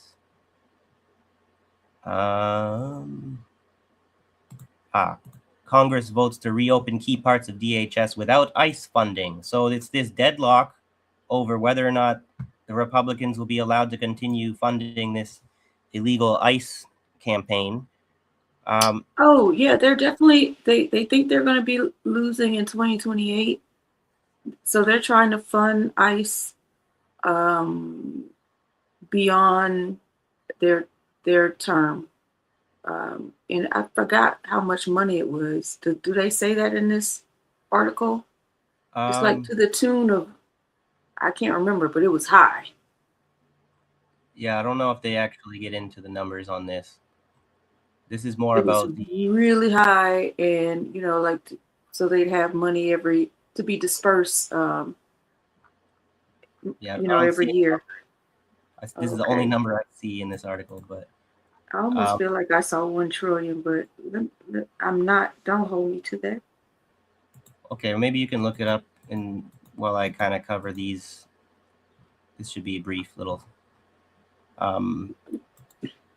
This is kind of like set up to get to the CNN story. So, filing reviews resume after 76-day funding lapse. This is from hollandandknightlaw.com. President Donald Trump on April 30th, 2026, signed legislation that ended the longest ever lapse in appropriations for an entire U.S. government agency, the U.S. Department of Homeland Security. One consequence of this partial shutdown was that the Committee on Foreign Investment in the United States exercised its authority to toll statutory timelines for filing reviews and refrain from accepting new filings. This, to me, is bizarre. This is the only time I've ever seen the word toll used. It's got a completely new, different meaning to any other time I've seen. Like, usually a toll booth is when you have to pay to get through on some traffic road or whatever, you know? But the way that they're using it, they're CFIUS Untold. So they're saying it's like deadlines or time limitations are suspended. When they suspend the deadline or the time limitation, they're calling that tolling the deadline. So let me just read it and see if you can understand it, because I think if you kind of need to understand the grammatic use here, because otherwise you might not even understand what the fucking how they're using the word. So yeah, go ahead. So it was already 191 billion allocation in 2025 reconciliation bill, and they are trying to fund $1 trillion was a bit much. They're trying to fund 70 billion. They're trying to secure 70 billion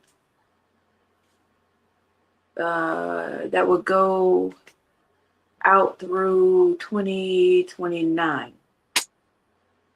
Right. So I don't know what they need all that money for, because the shit that they're doing with this ICE, I was hearing, I think it was on Indy's channel last night or something. They took like a 13-year-old boy or a 10-year-old boy maybe, and they did like a deportation hearing with the child alone without a lawyer, and they're acting like that's a legal proceeding. That's so insane. Wow. Right? Wow. They're gonna deport him to Ecuador. They're gonna treat him and his mother like separate cases. Like, what the fuck? Who the fuck are you? That's horrible. Goddamn animals, right? But we need more money so we can do more of that. And another thing to connect with that, I don't remember the name, or some senator, fucking government official guy, was saying that he was happy, he wanted to deport like 1/3 of the American population. You know how much cutting yourself off at the knees that is? But these people don't care. That's how racist they are. That's how they intend to purify. We have so much land. The people, you know? We have so much space. Like, America's big as hell. We got a lot of space. We got a lot of land.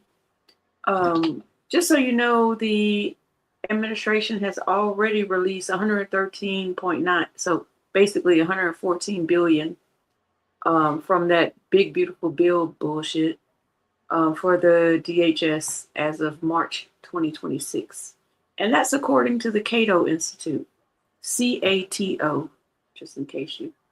That neocon, ultra conservative, whatever. Don't trust the Cato Institute. Yeah. So let me get back to this article here. Or... Yeah, I just wanted to throw those in there since we were talking about it. Sorry.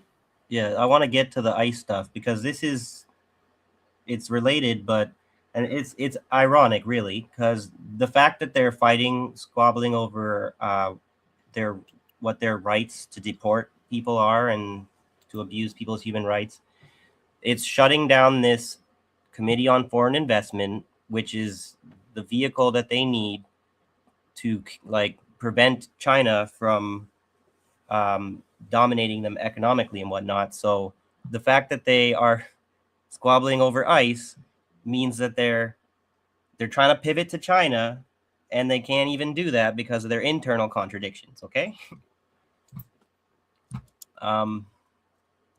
So thus, with less notoriety but of equal importance to parties involved in cross-border transactions following the enactment of the funding bill, CFIUS has now ended its tolling of timelines and is once again starting the clock on new filings.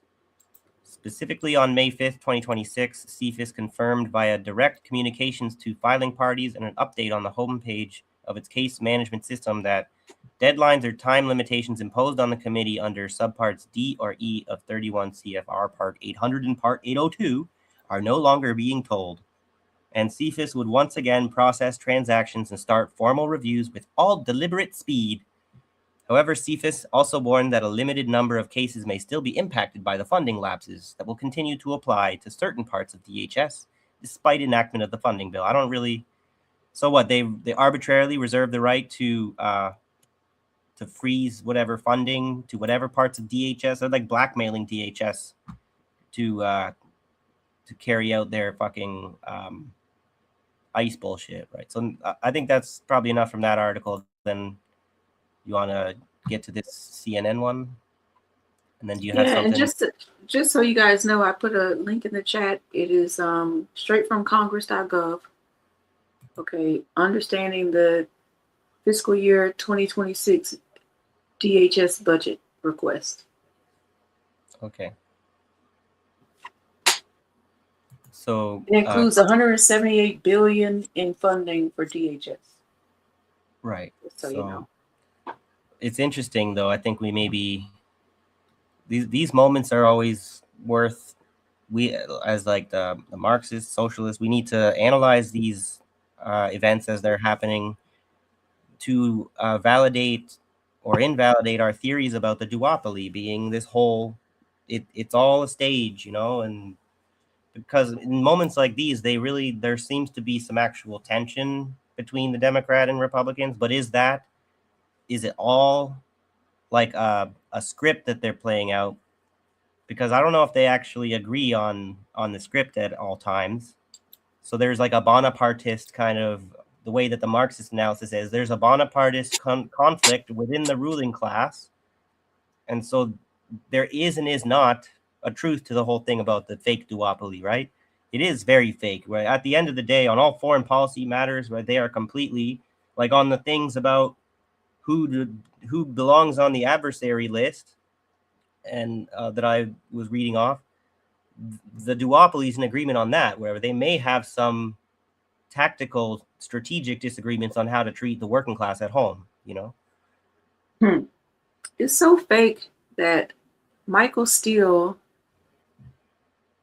is doing a show with Simone Sanders, and I can't remember the other lady's name. Michael Steele was head of the RNC. They basically told him the only reason he got that job was because of Obama. So they just made a black man the head of the RNC. Like they used him like a tool. Now he's a Democrat. Wait a minute. And he argues to the hilt against Republicans now. Right. Wait a minute. I thought you were for their policies. How did you just jump? You jumped to Democrats. Simone Sanders managed the campaign for Bernie Sanders. What are y'all doing? Like, do you even have any moral values, or you just grift wherever the grift goes? And people just, our memories are so, I think that's why they sway us left and right with the chaos. So you can't keep up with what happened before. You know what I mean? Yeah, you try and follow every like backstab and betrayal, and you kind of, your head gets spun around until it pops off, you know? Mm-hmm. So, so what does it say? It said, Congress votes to reopen key parts of DHS without ICE funding from April 30th, 2026, so a week ago. Can you make it bigger? Yeah. Congress voted to reopen key parts of the Department of Homeland Security, including the Transportation Security Administration, Thursday, after weeks of GOP infighting that prolonged a record shutdown of the critical agency. President Donald Trump promptly signed the bill to fund the department, which went unfunded for 75 days, into law. In the end, House GOP leaders conceded in a weeks-long DHS funding fight in a major retreat by Speaker Mike Johnson as he faced a growing revolt from centrists in his party, multiple sources told CNN.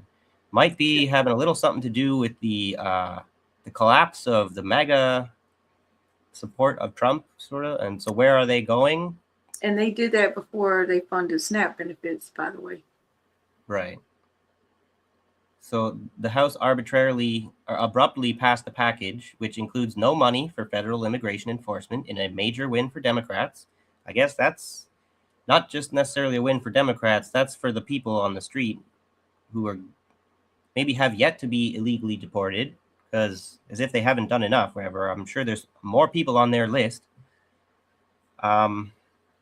Not to be saying like, yay, Democrats won, that's good for all of us, whatever. But like ICE not getting money after what they just did with it, that's a win for us, for the working class, I think.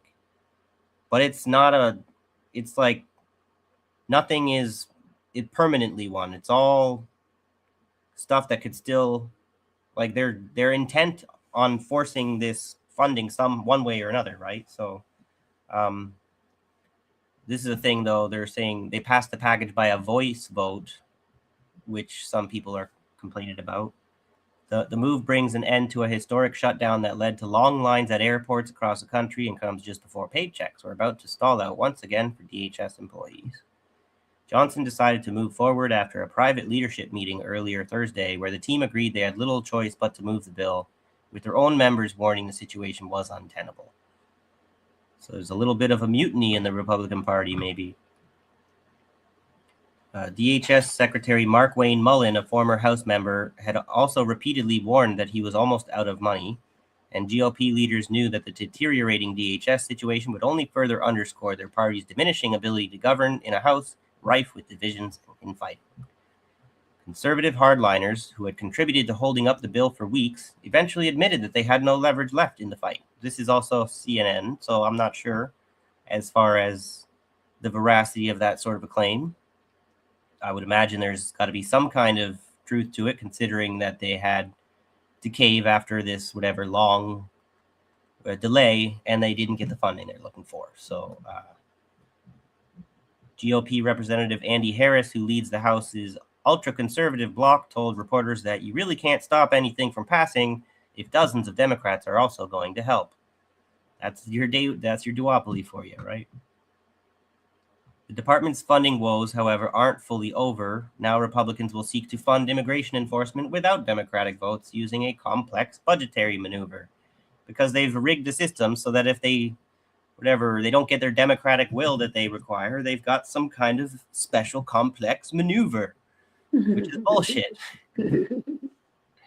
Republicans separately funded ICE through the same process last year, which eliminates any immediate need for the money. Oh, so they didn't get funded, but they're still funded enough that they don't even need to be fucking funded. The move to mostly reopen DHS comes after weeks of drama on Capitol Hill, with Republicans ultimately choosing not to take a recorded vote on the measure that has sharply divided their party. That's like the whole, we don't do democracy in Palestine because if we actually recorded a vote, we'd lose. Some House Republicans had been adamant that House GOP leaders should not cave, though leadership argued that their members took a key step a day earlier toward unlocking immigration enforcement money, which paves the way to ending the funding impasse over the rest of DHS. They had also criticized the Senate GOP for passing it by voice vote, which doesn't require lawmakers to put their name to the vote, a move that the House eventually followed. I'm glad they passed it, Senate Majority Leader John Thune said softly, smiling without gloating as he had been pressing his House colleagues to approve the legislation for weeks. I don't really know these guys as well as you guys, our American viewers, maybe know who these people are, but and when a reporter noted the House had passed it without a recorded vote, Thune smiled wider but bit his tongue. Yeah, he said before a long pause, I probably shouldn't. And that's the kind of shit that CNN puts in their articles that just makes me feel like I wasted my time by reading it out loud. Just before the vote, Representative Chip Roy of Texas knocked his party's funding strategy. I think it's asinine that we're funding the government this way, he said. Well, I think it's asinine, everything the fucking government does. But afterward, Roy and other ultra-conservatives said they didn't place the blame entirely on House GOP leadership, and in some cases defended Johnson. The speaker, I think, handled under the circumstances very well, Representative Clay Higgins of Louisiana said. Many in the House GOP, including Roy, took specific issue with one aspect of the bill. It includes language that specifically zeroes out money for U.S. immigration and customs enforcement, which many Republicans fear sets them up for primary challenges at home, facing attacks that they defunded ICE. Johnson had privately sought to tweak the language, but ran into resistance from Senate GOP spending leaders, according to people familiar with this discussions. Rumor has it, trust me, bro. Not trust me, bro. That's the source. Bro, for real. Even Florida Representative Mario Diaz-Balart, a senior spending leader who rarely picks fights with his own party, was firm that the House should not allow Senate Democrats to decide simply not to fund one piece of the department outside of the annual spending process. That's like that Mott and Bailey shit. Come on, whatever. Like, voice of reason here, whatever. We shouldn't allow them to simply not fund one piece of a department outside of the end. Like the normal thing that we always do is this funding the whole everything every year. But what's different this year? I don't know. Is ICE decided to be fascist as fuck? Maybe there's an actual exception to the rule here. Don't talk about my Bailey. I want you to talk about my Mott. Okay. The Senate is more that's like a more kind of esoteric, whatever, little known fallacy, but I find it to be quite useful because they use it all the time in politics. So if you're an observer of politics, learn what the Mott and Bailey fallacy is, because it's like an argumental form of defense when they're trying to defend something controversial. You know, they put the less controversial take out there, and then everyone kind of falls into the moat, and then only if they make it all the way towards the inner keep of the castle do you have to actually defend your controversial take about, you know, stuff like defending someone like Epstein. You know, that's your Bailey, and we can't release the files because that's confidential information. That's your Mott, right?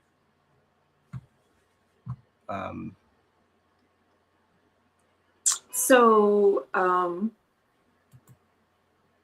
have two things there. Yep, free Natalia. Like, oh, yeah. Sorry. No, you're fine. Her name is... This is why I'm about to say this. I'll show you real quick. I starred the comment. Because I didn't miss this, Sean. I was just waiting for the right time. Okay, again, I think they are building nuclear bunkers under the guise of AI data centers. The fires are to mass the theft of supplies. So just take the fire part out of it. That was when we were showing the fire watch. The bunkers part, because all these people, this DHS people, they are not going to be saved when it's time to be saved. Okay. I want to show you this real quick first.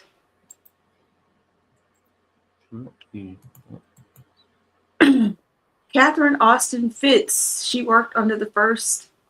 Oh, it's not sharing. My bad. There we go. Okay. You got it? Thank you. She worked under the first Bush administration.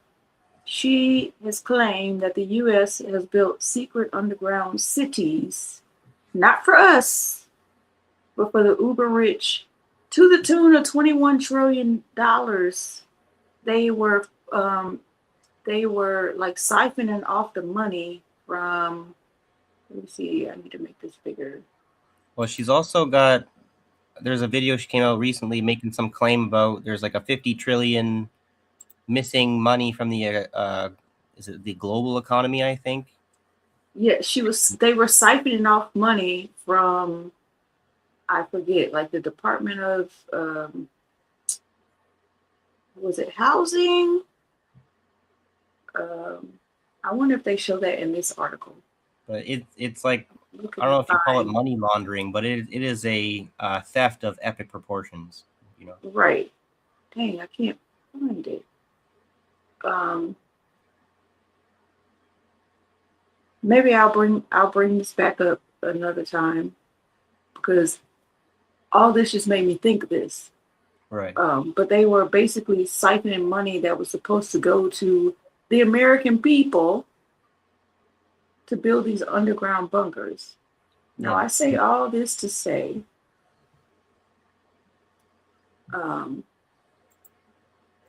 when he talks about the data centers, I want to show you. Shit, what did I just do? Oh, okay. Okay. And it's not so out of, like, it's not far-fetched and ridiculous to believe, right? Like they definitely, with the plans for nuclear winter in case they have a nuclear holocaust. Or in case the Samsung option. Yeah, any country that has nukes has these networks of underground bunkers, if not cities, for at least their government when they have to go retreat underground in case of national security threats, similar to how Netanyahu, we all thought for a week or so, didn't exist anymore because he was hiding underground. Although I guess I heard a lot of people say he was in Germany. So, but how did he get there? He went underground to get there. So now, I can't say that I don't kind of find this hilarious because these people voted for this, and I'm trying to figure out, where did they think they were going to build these AI centers? You need vast amounts of land to do that. Where's vast amounts of land? In the flyover states. Mm-hmm. So where did you think all this was going to take place? But in your backyard. So, okay, let's watch this. Turn it up. He's a Canadian too. Bring the noise. This man's a Canadian scumbag. Pretty sure. Uh-oh. Muted. In Utah. Now, the people in Utah were like, hell no, we don't want him to come. But the council members decided to go against the people and go ahead and approve this. And this is the response after they had people telling them they didn't want this data center over here. So watch this video and I'll be right back. For hell's sake, grow up. All of this is false. Then why won't they let people talk? Why won't they let us ask questions? It's false. This is not real information. I would sit here like it's okay. It's a charade. It's a charade. It's false. They don't care if you yell at them. Can you be quiet? Let our citizens hear what needs to be said, please. Thank you. Oh, I think if you rewind, I bet you. So this is the county in Utah where he wants smiling like they always do. If you could rewind, I bet you catch a smile on that guy's face when they hear them chanting. Yeah, smirk. No, a smirk, because they don't do the shit. They don't care if you yell at them, right? And yes, Sean, it's like supposed to be the biggest one in the country so far. There was another town hall I saw where they had like a gate around the what do you call them? I don't know why a commissioner is coming to my head, but not commissioner. You know, like the people who vote, who are making the decisions. They had a gate around them, and they had armed guards, like at least 10 counselor. Thank you. I knew it started with a C. Council people. They had armed guards, a gate around them, and about at least 10 armed guards from one end to the council seats to the other. Just letting the people do whatever, chant, do whatever. Who gives a fuck? You already know what's about to happen. What we say goes, and you can shut the hell up. Right. But and anyway, you wanted me to go back? Well, I'll bet you he's smiling, smirking, that city councilor guy. I bet you he is. Watch. Be quiet. Oops, sorry. I'm saying they can never help themselves. It's a telltale sign. Look at that hairline. You know he evil. Can you be quiet? Let our citizens hear what needs to be said, please. Him. Thank you.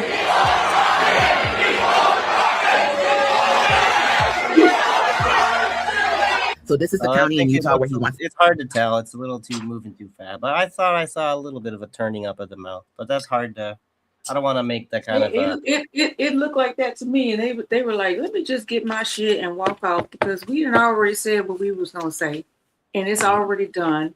But what it's basically what they did.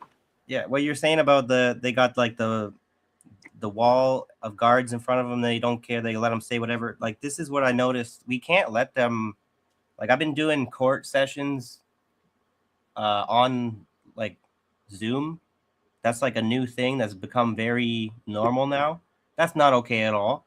You think that they cared less like about you before when they had to make judgments like face to face in the same room as you. They really are going to have no humanity or whatever, no empathy. They're going to be completely psychopathic with their rulings on people when they have, they can just, on the other side of the screen, there's absolutely no way you could ever touch them at all. They're going to be so, they're going to have so much impunity. They're going to fucking destroy people. Now you are just a screen. You want me to? I can put my camera on for a little bit, but I don't want to. No, I was listening. I'm really sorry, y'all. I fixed my hair and everything to be on camera. You can't even see my face. Ugh. But we don't want to be having to turn your computer off and wipe in. We need your info for the show. So yeah. Okay. Here we go. To build that 40,000 acre data center. And this is how they voted in the 2024 elections. 79% Republican, orange buffoon. Now, Mark Zuckerberg already built a massive data center in Georgia, and now the local residents don't have any water pressure. Their homes shake constantly, and the power outages are frequent. Also, a billionaire can make more money. Watch this video, and I'll be right back. This is our full water pressure in the kitchen. This is where I fill up water for storage. Those are the things we have to fill up to flush the toilets. So you can see the sediment from the data center. Wow, and that's just from the water coming out of your faucet. Yeah, and this is what's in all the pipes. Data centers can be a very hot item.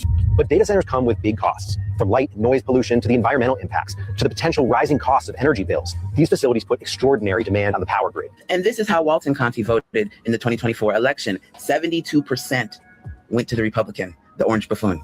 72%. There's a trend happening here. Now, AI is here. It's not going anywhere. But I don't understand why they can't do something kind of like what China just did. Watch this video, and I'll be right back.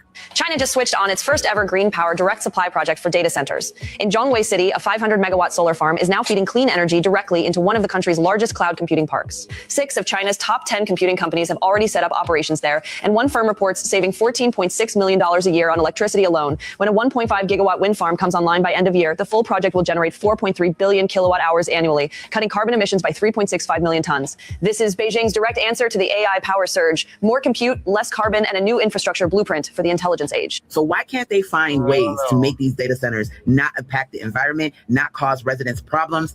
I don't understand with all the money these people have. But yet China could do it. No, this is wild, y'all. Let me know your thoughts in the comment section. Remember, diversity equal power. We can change the world and work together. Protect Black women. Every day I wake up. Okay, sorry. Sorry, I don't buy these claims that China somehow is capable of making eco-friendly data centers.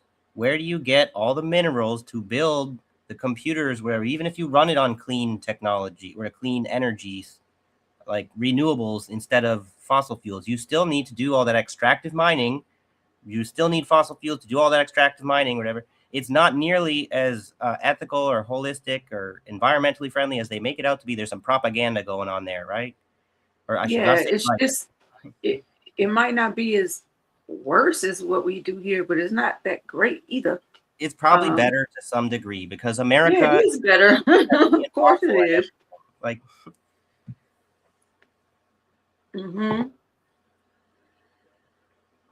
remember, we did a show on this about the light pollution for the people that live in the area around them, the noise pollution, because that humming is at a hertz rate that is higher than humans should have to endure. But that sort of stuff, it's constant. That would suggest to me that they're not fake if they got these like noise pollution and stuff. You got to think about how people are every day. We're using the internet and technology. We're using it more and more energy every day, like because it's made so normalized to be online all the time, and we got more kids, being born, growing up using so we're all just sucking more and more energy out of the planet. So we need these data centers. So I'm sure there could be some of them are fake. There's a lot like those, because they're targets, right? So like the the missile launch sites in Iran, a lot of those are fake because you need to hide where your targets are so they don't get hit. I don't think Sean's argument was that they're fake. I think his argument was if they're going to build these from scratch, of course they're going to build a bunker underneath. They might as well. Yeah. You might as well. And the bunker's not going to hear all that noise or see the light or what have you. They'll be fine. Yeah, that's where it's not a two. You can't think black and white. So it's either fake or it's not. It could be both. It could be like a real data center there, but there's more there than meets the eye. You know. There was another. I think the town hall I was thinking about with the guns and stuff is this city, I can't remember the city that overwhelmingly voted for Trump, and they chose to, it's like an abandoned warehouse that they're going to refashion as a immigration detainment center. And boy, they were pissed. Ooh, they were mad. Which is probably why the guns were there. I don't know. Well, this stuff's got to come to an end soon, or things are. You can't make an argument except for anything other than we have to make things get worse before they get better, because they're just not getting any better. So we need to maybe do those things we've been reluctant to do, always given our adversaries the benefit of the doubt that maybe they can see rationality and stop trying to extinct the human race so that we can keep making money hand over fist. That's not a good reason to make money. Okay. Right. But I guess that's dramatic. That's why we say that kind of stuff, and then you kind of lose credibility from right-wing people that have no credibility because you sound dramatic. You sound like you've lost your mind. You think that we're all about to die tomorrow. It's like, well, not necessarily, but I don't see us getting through the century at this rate. I don't know. It's kind of funny because some people, like all these Republicans that are having buyer's remorse, I guess, and they're just like, oh, we have to. This is getting out of hand, and we need to, like, all the things that they're listing. I said, wait a minute. So you're a leftist now?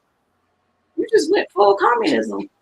Right. This is where people don't even understand the systems that they're trying to defend well enough anymore anyway. Like, I don't think you could say that Trump and them know how to produce the best possible capitalist system that could even be functional or whatever, right? So they don't understand enough about capitalism to make capitalism work. So they're not really, and they don't understand obviously enough about communism to prevent it from overtaking capitalism. And that's supposedly the whole thing about China's, the significance of what China's been up to lately. I'm just finding it's very difficult to see what's going to be, like how this transition from the American hegemony is going to go.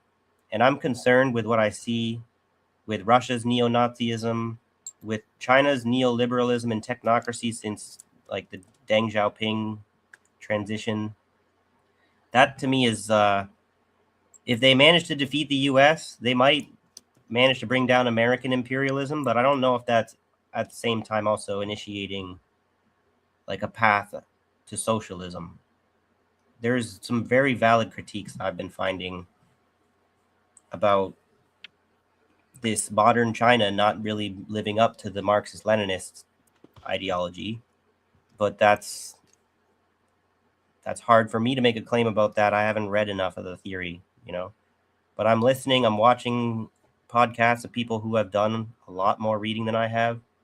Not everyone agrees that China is a shining example of socialism with Chinese characteristics. There is a heavy debate there, but it's hard to actually hear both sides of that because the one side claims you guys hate all examples of existing socialism and you're Trotskyists or whatever. And then there's the side that's not necessarily Trotskyist, but there are definitely Trotskyists who are making this argument, whatever, that you guys have turned away from Marxism a long time ago kind of thing.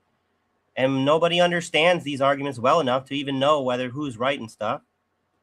So that's what I'm saying. We don't even care. Nobody cares or knows what system is going to be saved or implemented. We're all just kind of hoping for talented little drivers. Oh, sorry. We're just hoping to get through this fucking bottleneck because this is excruciating. No matter what class that you belong to right now. We all just want the shit to stop hitting the fan, really. So what ideology you call that? I don't know. Pragmatism?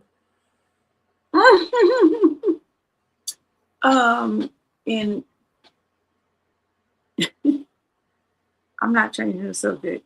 I'm just lightening the mood a little bit. Are we looking to wrap up or well, hold on, Miss Macy got us some new wheels.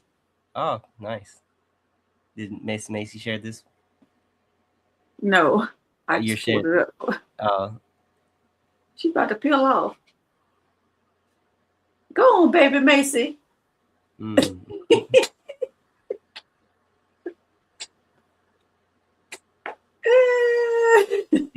what's so wrong with a world where all of us, whether we're the poor people, parents, whatever, get their kids get to have these things too, which would mean that they're not poor parents anymore.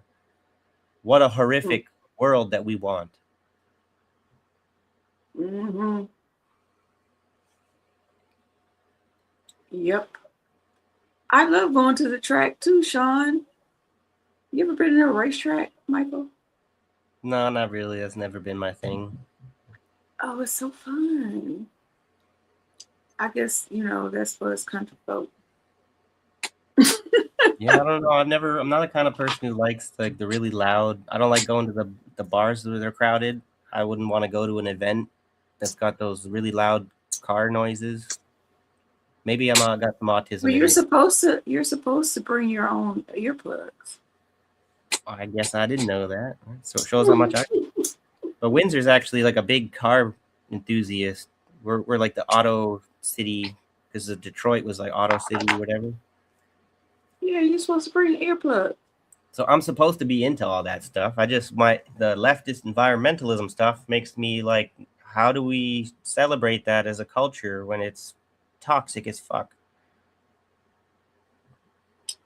No. You got to live a little. I know. I'm such a fucking downer. Yeah. But we design the goddamn society around the car itself. All this asphalt is extremely inefficient. When you gotta I heard the people make that argument, I was like, holy fuck. I cannot unlearn what I learned kind of thing. I was like, we really got to get away from using cars as a society over time. That doesn't mean hate everybody who owns a car, but people they hear that argument and they should just accept it, right? There's a better way to design cities and stuff. But that's, every time someone talks about climate, you're some kind of conspiracy, whatever. You believe the mainstream media? What's wrong with you? You're not enough of a conspiracy theorist? But no, yeah. Once upon a time, I wanted a Mustang. Would have been great, but not my dream anymore. Okay, I gotta tell you this. Since you're talking about cars, because this shit is crazy. Oh, that's that crazy lady. Okay, 2027. We talked about this, about the cars that are going to scan your retina and stuff. Right. You're gonna start charging you microtransactions and shit. Oh, it's even worse than that.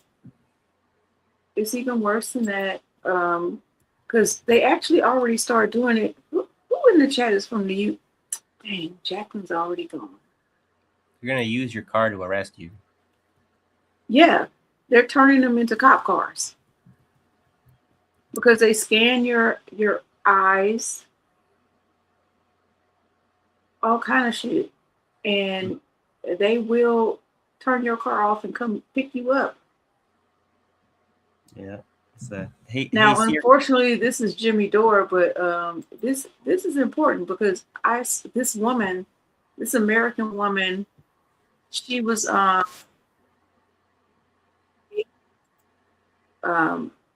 rented a car, right?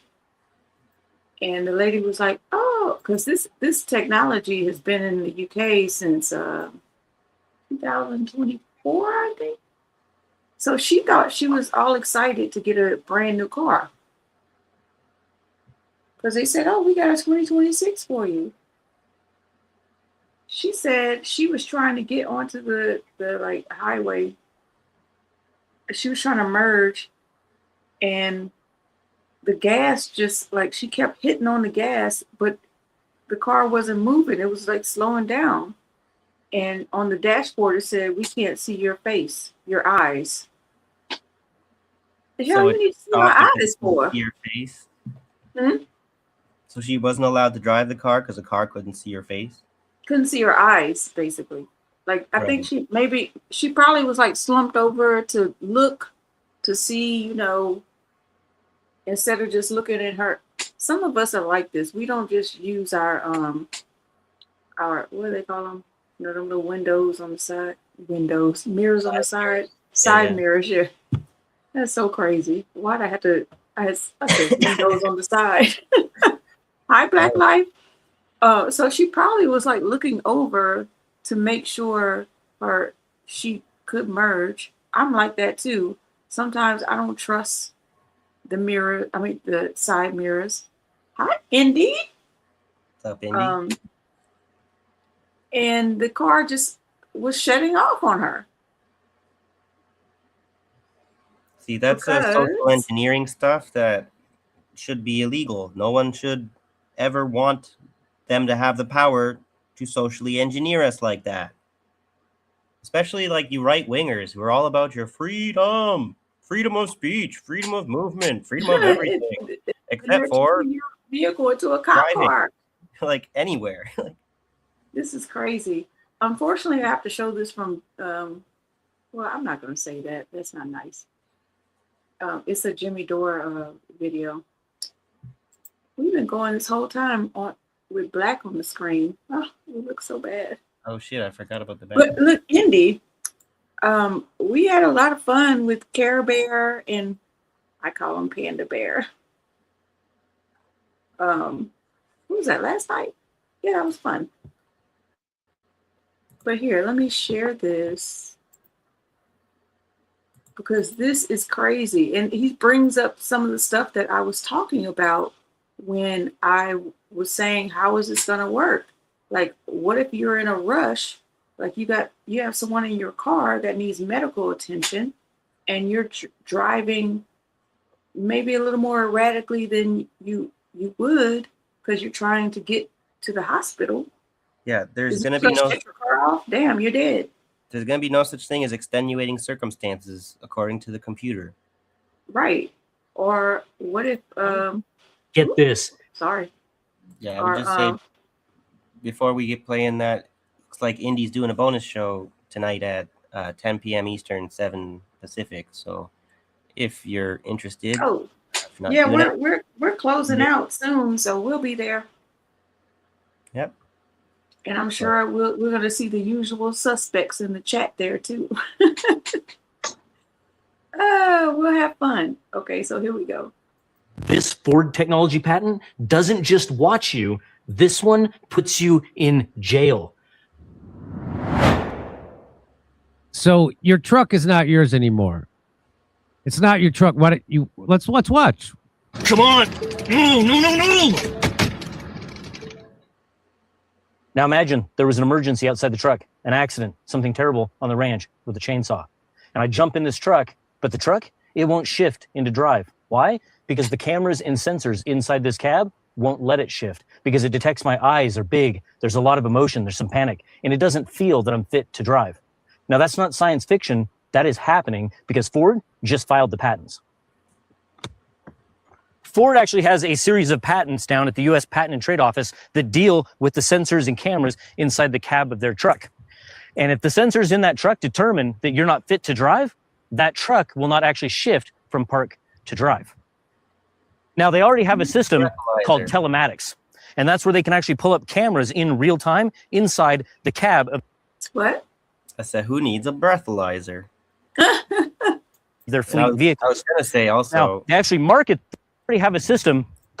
Go ahead. I was also going to say the fucking patent, the U.S. patent system strikes again. Gotta fix that fucking system.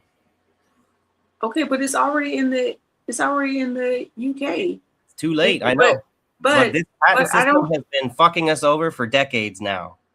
But I don't think I think in the United States they're taking it to a whole nother level because they're turning your car into a cop car, and you will see this pretty soon. Let me keep going. Oh yeah, park go ahead. To drive. Now, they already have a system called telematics, and that's where they can actually pull up cameras in real time inside the cab of their fleet vehicles.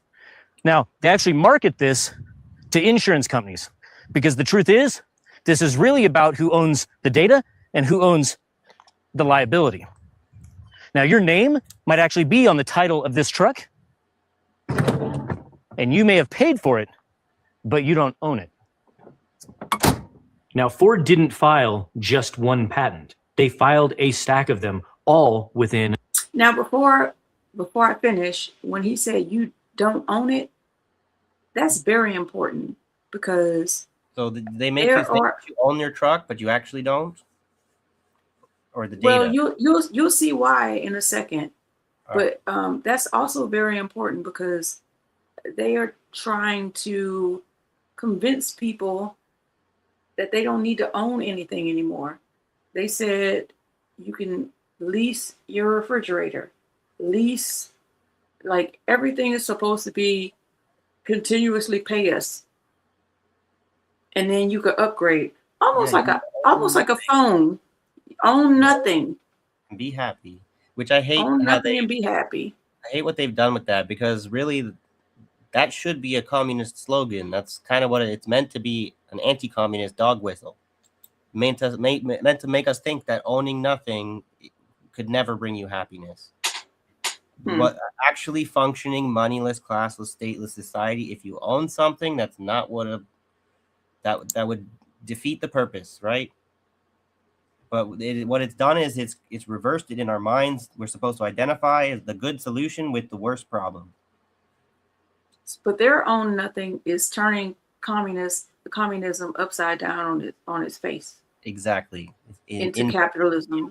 Inverting it. Inverting communism gives you fascism. That's a good way to put it. Yep. All right, here we go. Months of each other. Are you sitting down? Wait, hold on. The patents. Let me go back a little bit.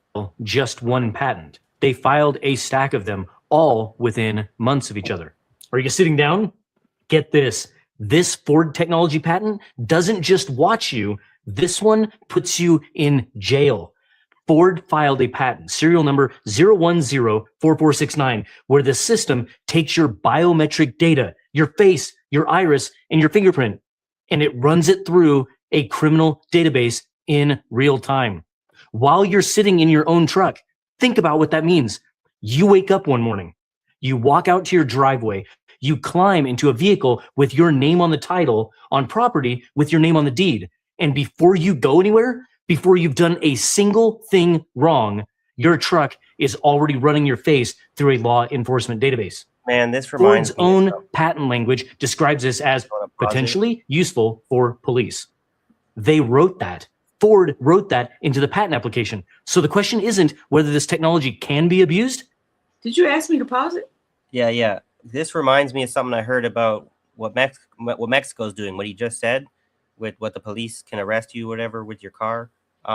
Mexico is making it so that with any phone number that you have in the entire country, they're registering 100 million phones to a government thing that's associated with your biometrics and everything.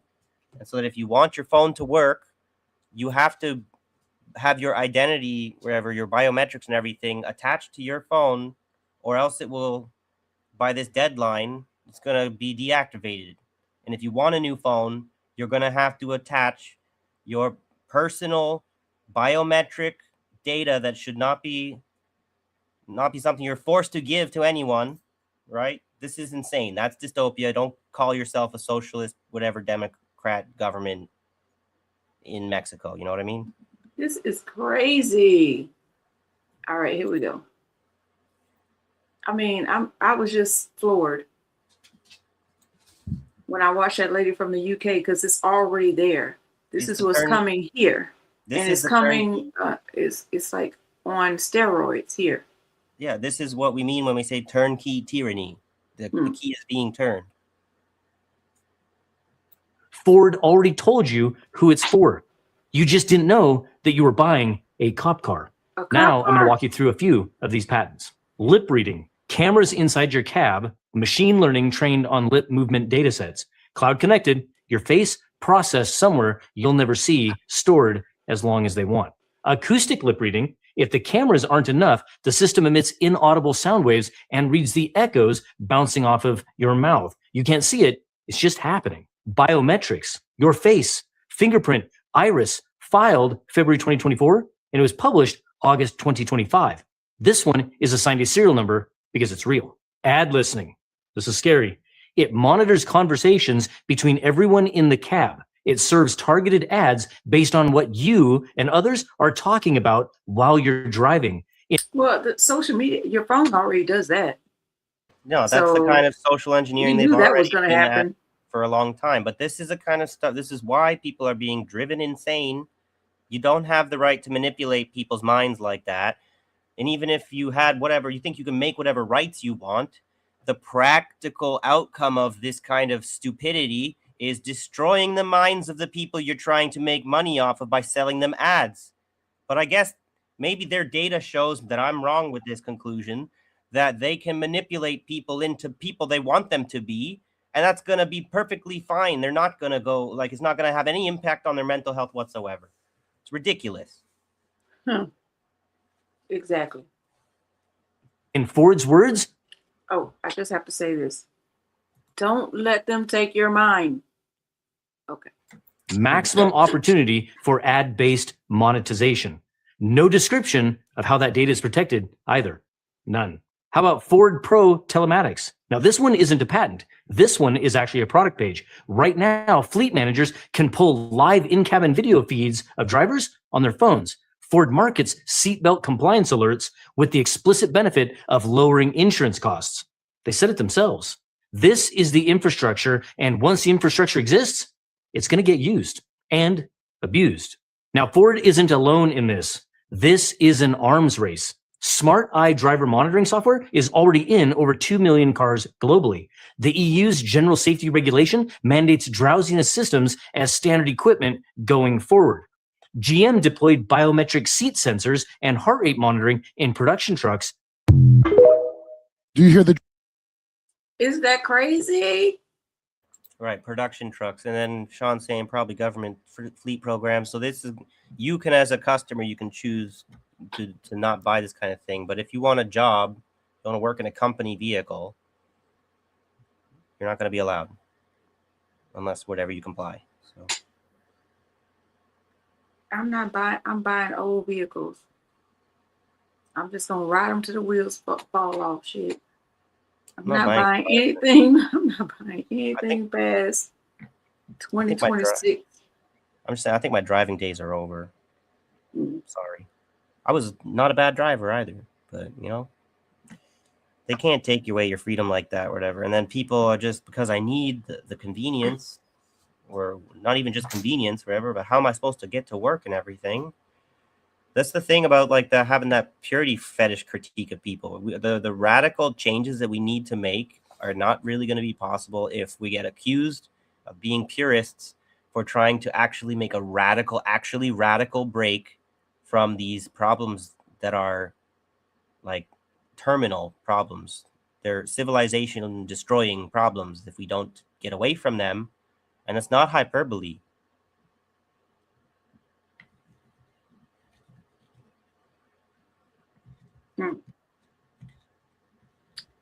Yeah, well, That is all. On that note, I need to take a break before I go join Indy's show. I know we were all over the place, everybody. yeah, we didn't quite finish. We got like part way into our opening segment. I got some more I could have reported on that, but maybe it's a developing situation. We could maybe get to that next week or something. We sure did like go off on a tangent way too early. We're also trying to get this interview with Dulcie done, so I'm not sure if we'll be able to get back to this topic next week. But we'll figure it out what we're going to be doing. Yeah, but we're back. We're back. Yeah. Guess who's back? Back again. Back again. All right, so if you haven't liked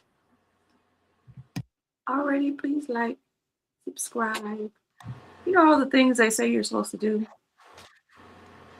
Yeah, at least do those share, things, please. Yeah, do those things, please.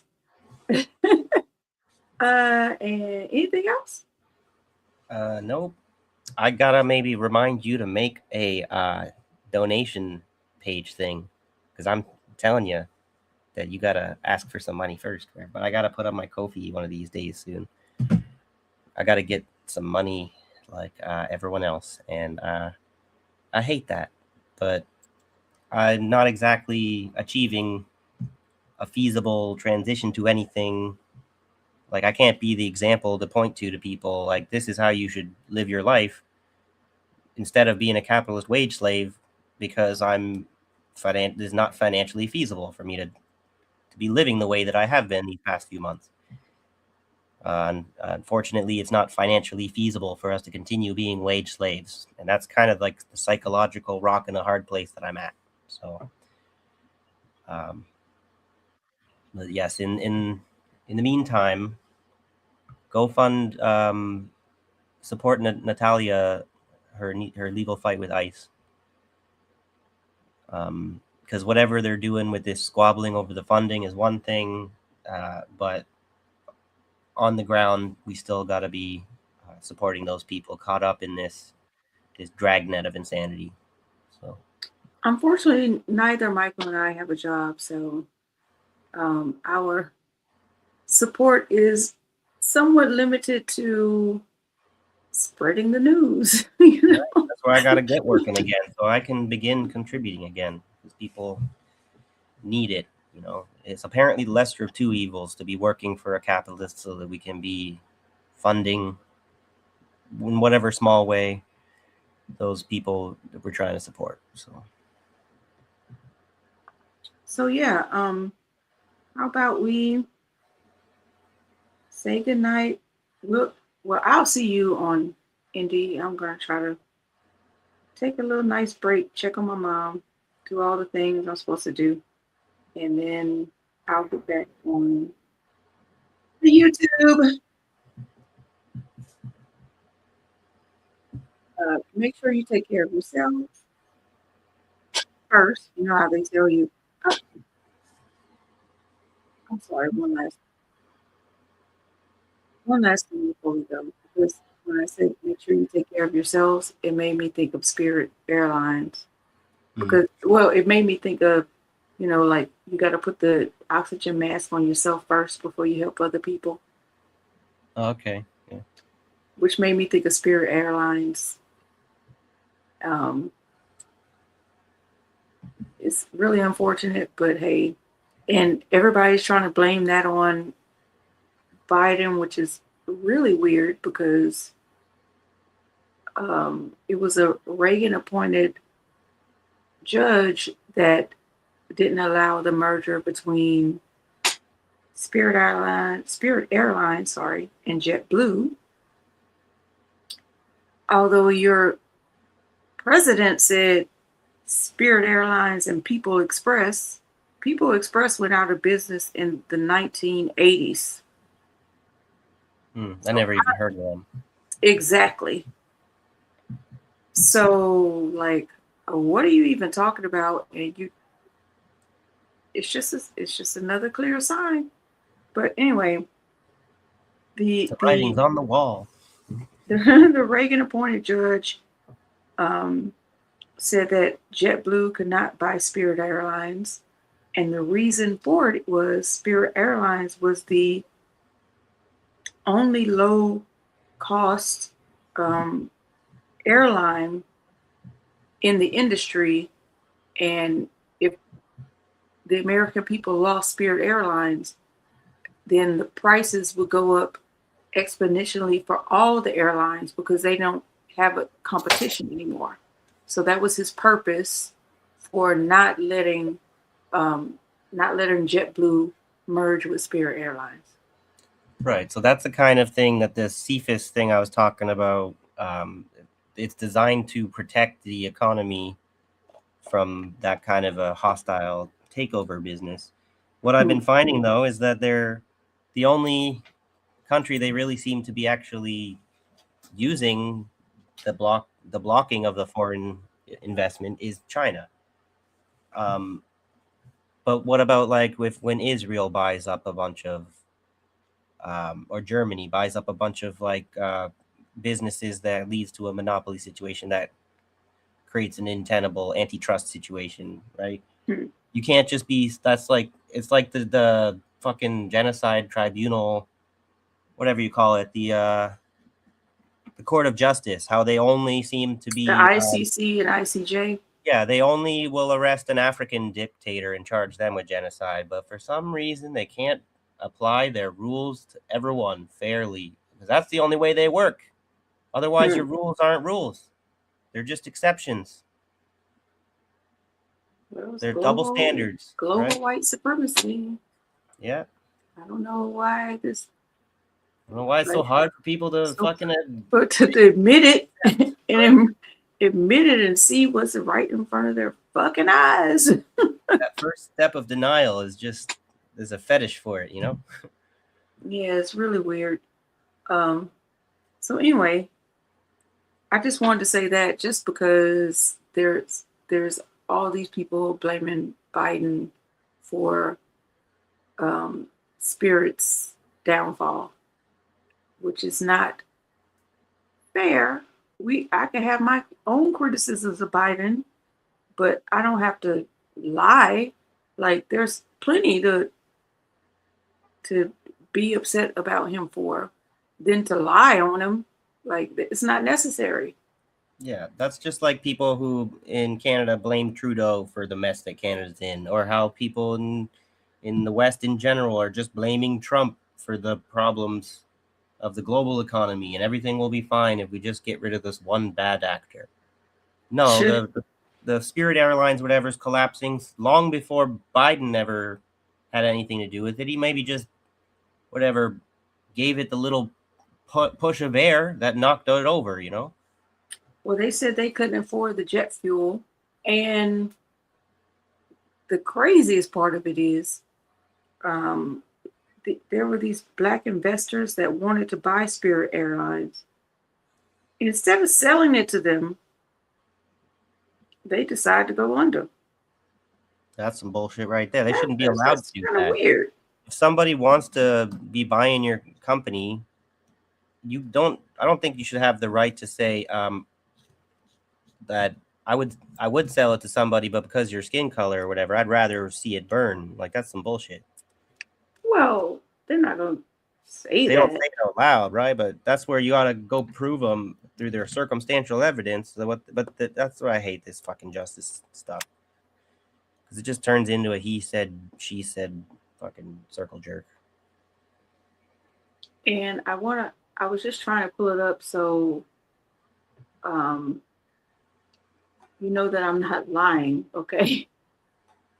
I know you don't. Well, lie. I know. Well, but sometimes I could. So sometimes I could actually be wrong. That's true. Yeah. Right. So I'm sorry, my thing is buffering. No worries. All right. So here we go. Let me show you this so everybody knows. Got to bring those receipts. You got to bring the receipts. Yep, don't play with me. Mhm. Okay, let me make it bigger.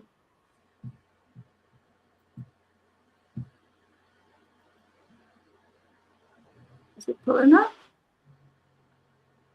There it goes. Who is this lady? Can you please get off my line? I don't even know how to get rid of her. Okay. So that means I need to make it a little bit smaller because I don't know how to get rid of all that stuff. Black entrepreneur wants to buy Spirit Airlines to make it America's first Black-owned commercial airline. February 11th, 2025. Can't let those black people make history now. And he's from New Orleans, Louisiana. Shout out to New Orleans. Nolans. 29-year-old. So pretty young for a wealthy entrepreneur. Wealthy enough to offer to buy a airline? Wow. Old money, maybe? Well, he also had investors. You know, we be smart. Hashim Walters from New Orleans, Louisiana, has officially launched the Lattimore Group, an ownership consortium focused on acquiring Spirit Airlines. So the Lattimore Group is a consortium of investors. It's not just his money. Well, it's a shareholder, capitalism. This is a classic example of it's like, maybe I don't want to have to be so critical about, wouldn't it be nice if black people could just do black capitalism, and that would be the thing that would bring success to the community. But unfortunately, because of white supremacy, this is one of the examples. Look what happens when you try. So let me see. I'm trying to see where I could. Oh, that's why she keeps coming up. I hate sites like this. Ridiculous. It is ridiculous. Hashim is leading the charge to unite influential Black leaders across various sectors, leveraging their collective economic strength to turn around the struggling airline and build a powerful legacy of Black ownership in America's transportation industry. That'd solve your problem of foreign ownership, wouldn't it? Don't have to worry about China buying up all your shit if you let black people have a little bit of piece of the pie. So here's basically the point. In early 2024, the U.S. Department of Justice blocked the merger over concerns about reduced competition. Oh, wait, hold on. This is what I was talking about with JetBlue. So let me start. Let me just read it. Shit. Yeah, go ahead. Hashim, although young, has a relatively long history of pursuing success and excellence as a visionary. He is an alumnus of Birmingham Southern College and once ran for mayor of New Orleans in 2017 when he was just 22 years old. He comments, "It's now time for us to own companies and show other companies how to be morally sound and contribute to everyone in American society." Now, about Spirit Airlines. It was founded in 1983 as a Charter One, Detroit-based charter tour company before rebranding as Spirit Airlines in 1992. The airline adopted an ultra-low-cost carrier model, focusing on budget-friendly fares with additional fees for extras like baggage and seat selection. Over the years, let me just stop there. All the major airlines charge you additional fees for extra baggage and seat selection. That's happening now. But anyway. Well, that's ridiculous that they're blocking it because they want to have an actually sustainable business model. Because there's nothing sustainable about all these extra unnecessary fees. They're literally just saying, unless you make your business fundamentally corrupt, you're not allowed to have a business. So in recent years, Spirit Airlines has faced financial challenges and operational difficulties, particularly with flight delays and cancellations. The airline was in merger discussions with Frontier Airlines. I thought it was JetBlue with Frontier Airlines before ultimately accepting a $3.8 billion acquisition offer from JetBlue Airlines in 2022. Okay, so I was right. However, in early 2024, the U.S. Department of Justice blocked the merger over concerns about reduced competition and higher fares for consumers. So that's what I was talking about. So that was a Reagan-appointed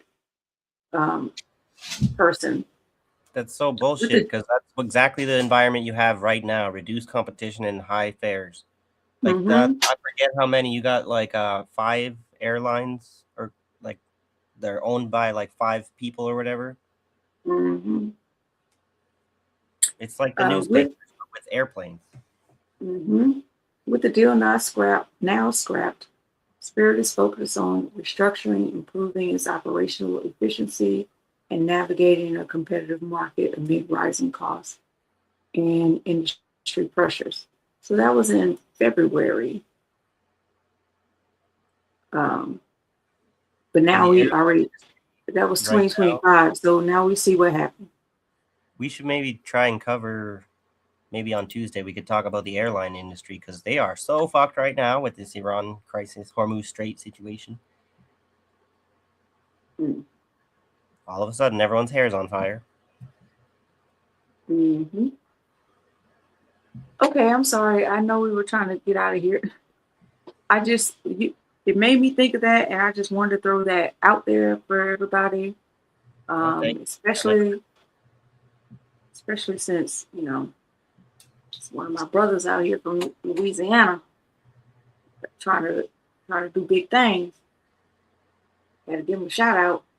I've seen Walters. With that being said, y'all, don't let them make you crazy. You are not crazy. You are not crazy. There's nothing wrong with you. There's nothing wrong with me. Something's wrong with them. Something's wrong with their soul. They don't have a soul, so they don't care. But don't let them take your soul away from you. And that's my prayer for you. Or if they have a soul, they've fucking forgotten that they have one, or they've convinced themselves they don't. And the things that you can do based on the things you can let yourself believe, And that's my prayer. That's our prayer to you tonight. Yeah. So I would say, it's hard to see. I got my little thing written on the wall, but it's getting dark in here. Whatever. If we treat life like it's a game, or a race or a game, the war will be endless, or the end will be near. So have a good night, everyone. Have a good night, everyone. We love you, and I'm sure we'll see you again later tonight.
Bye.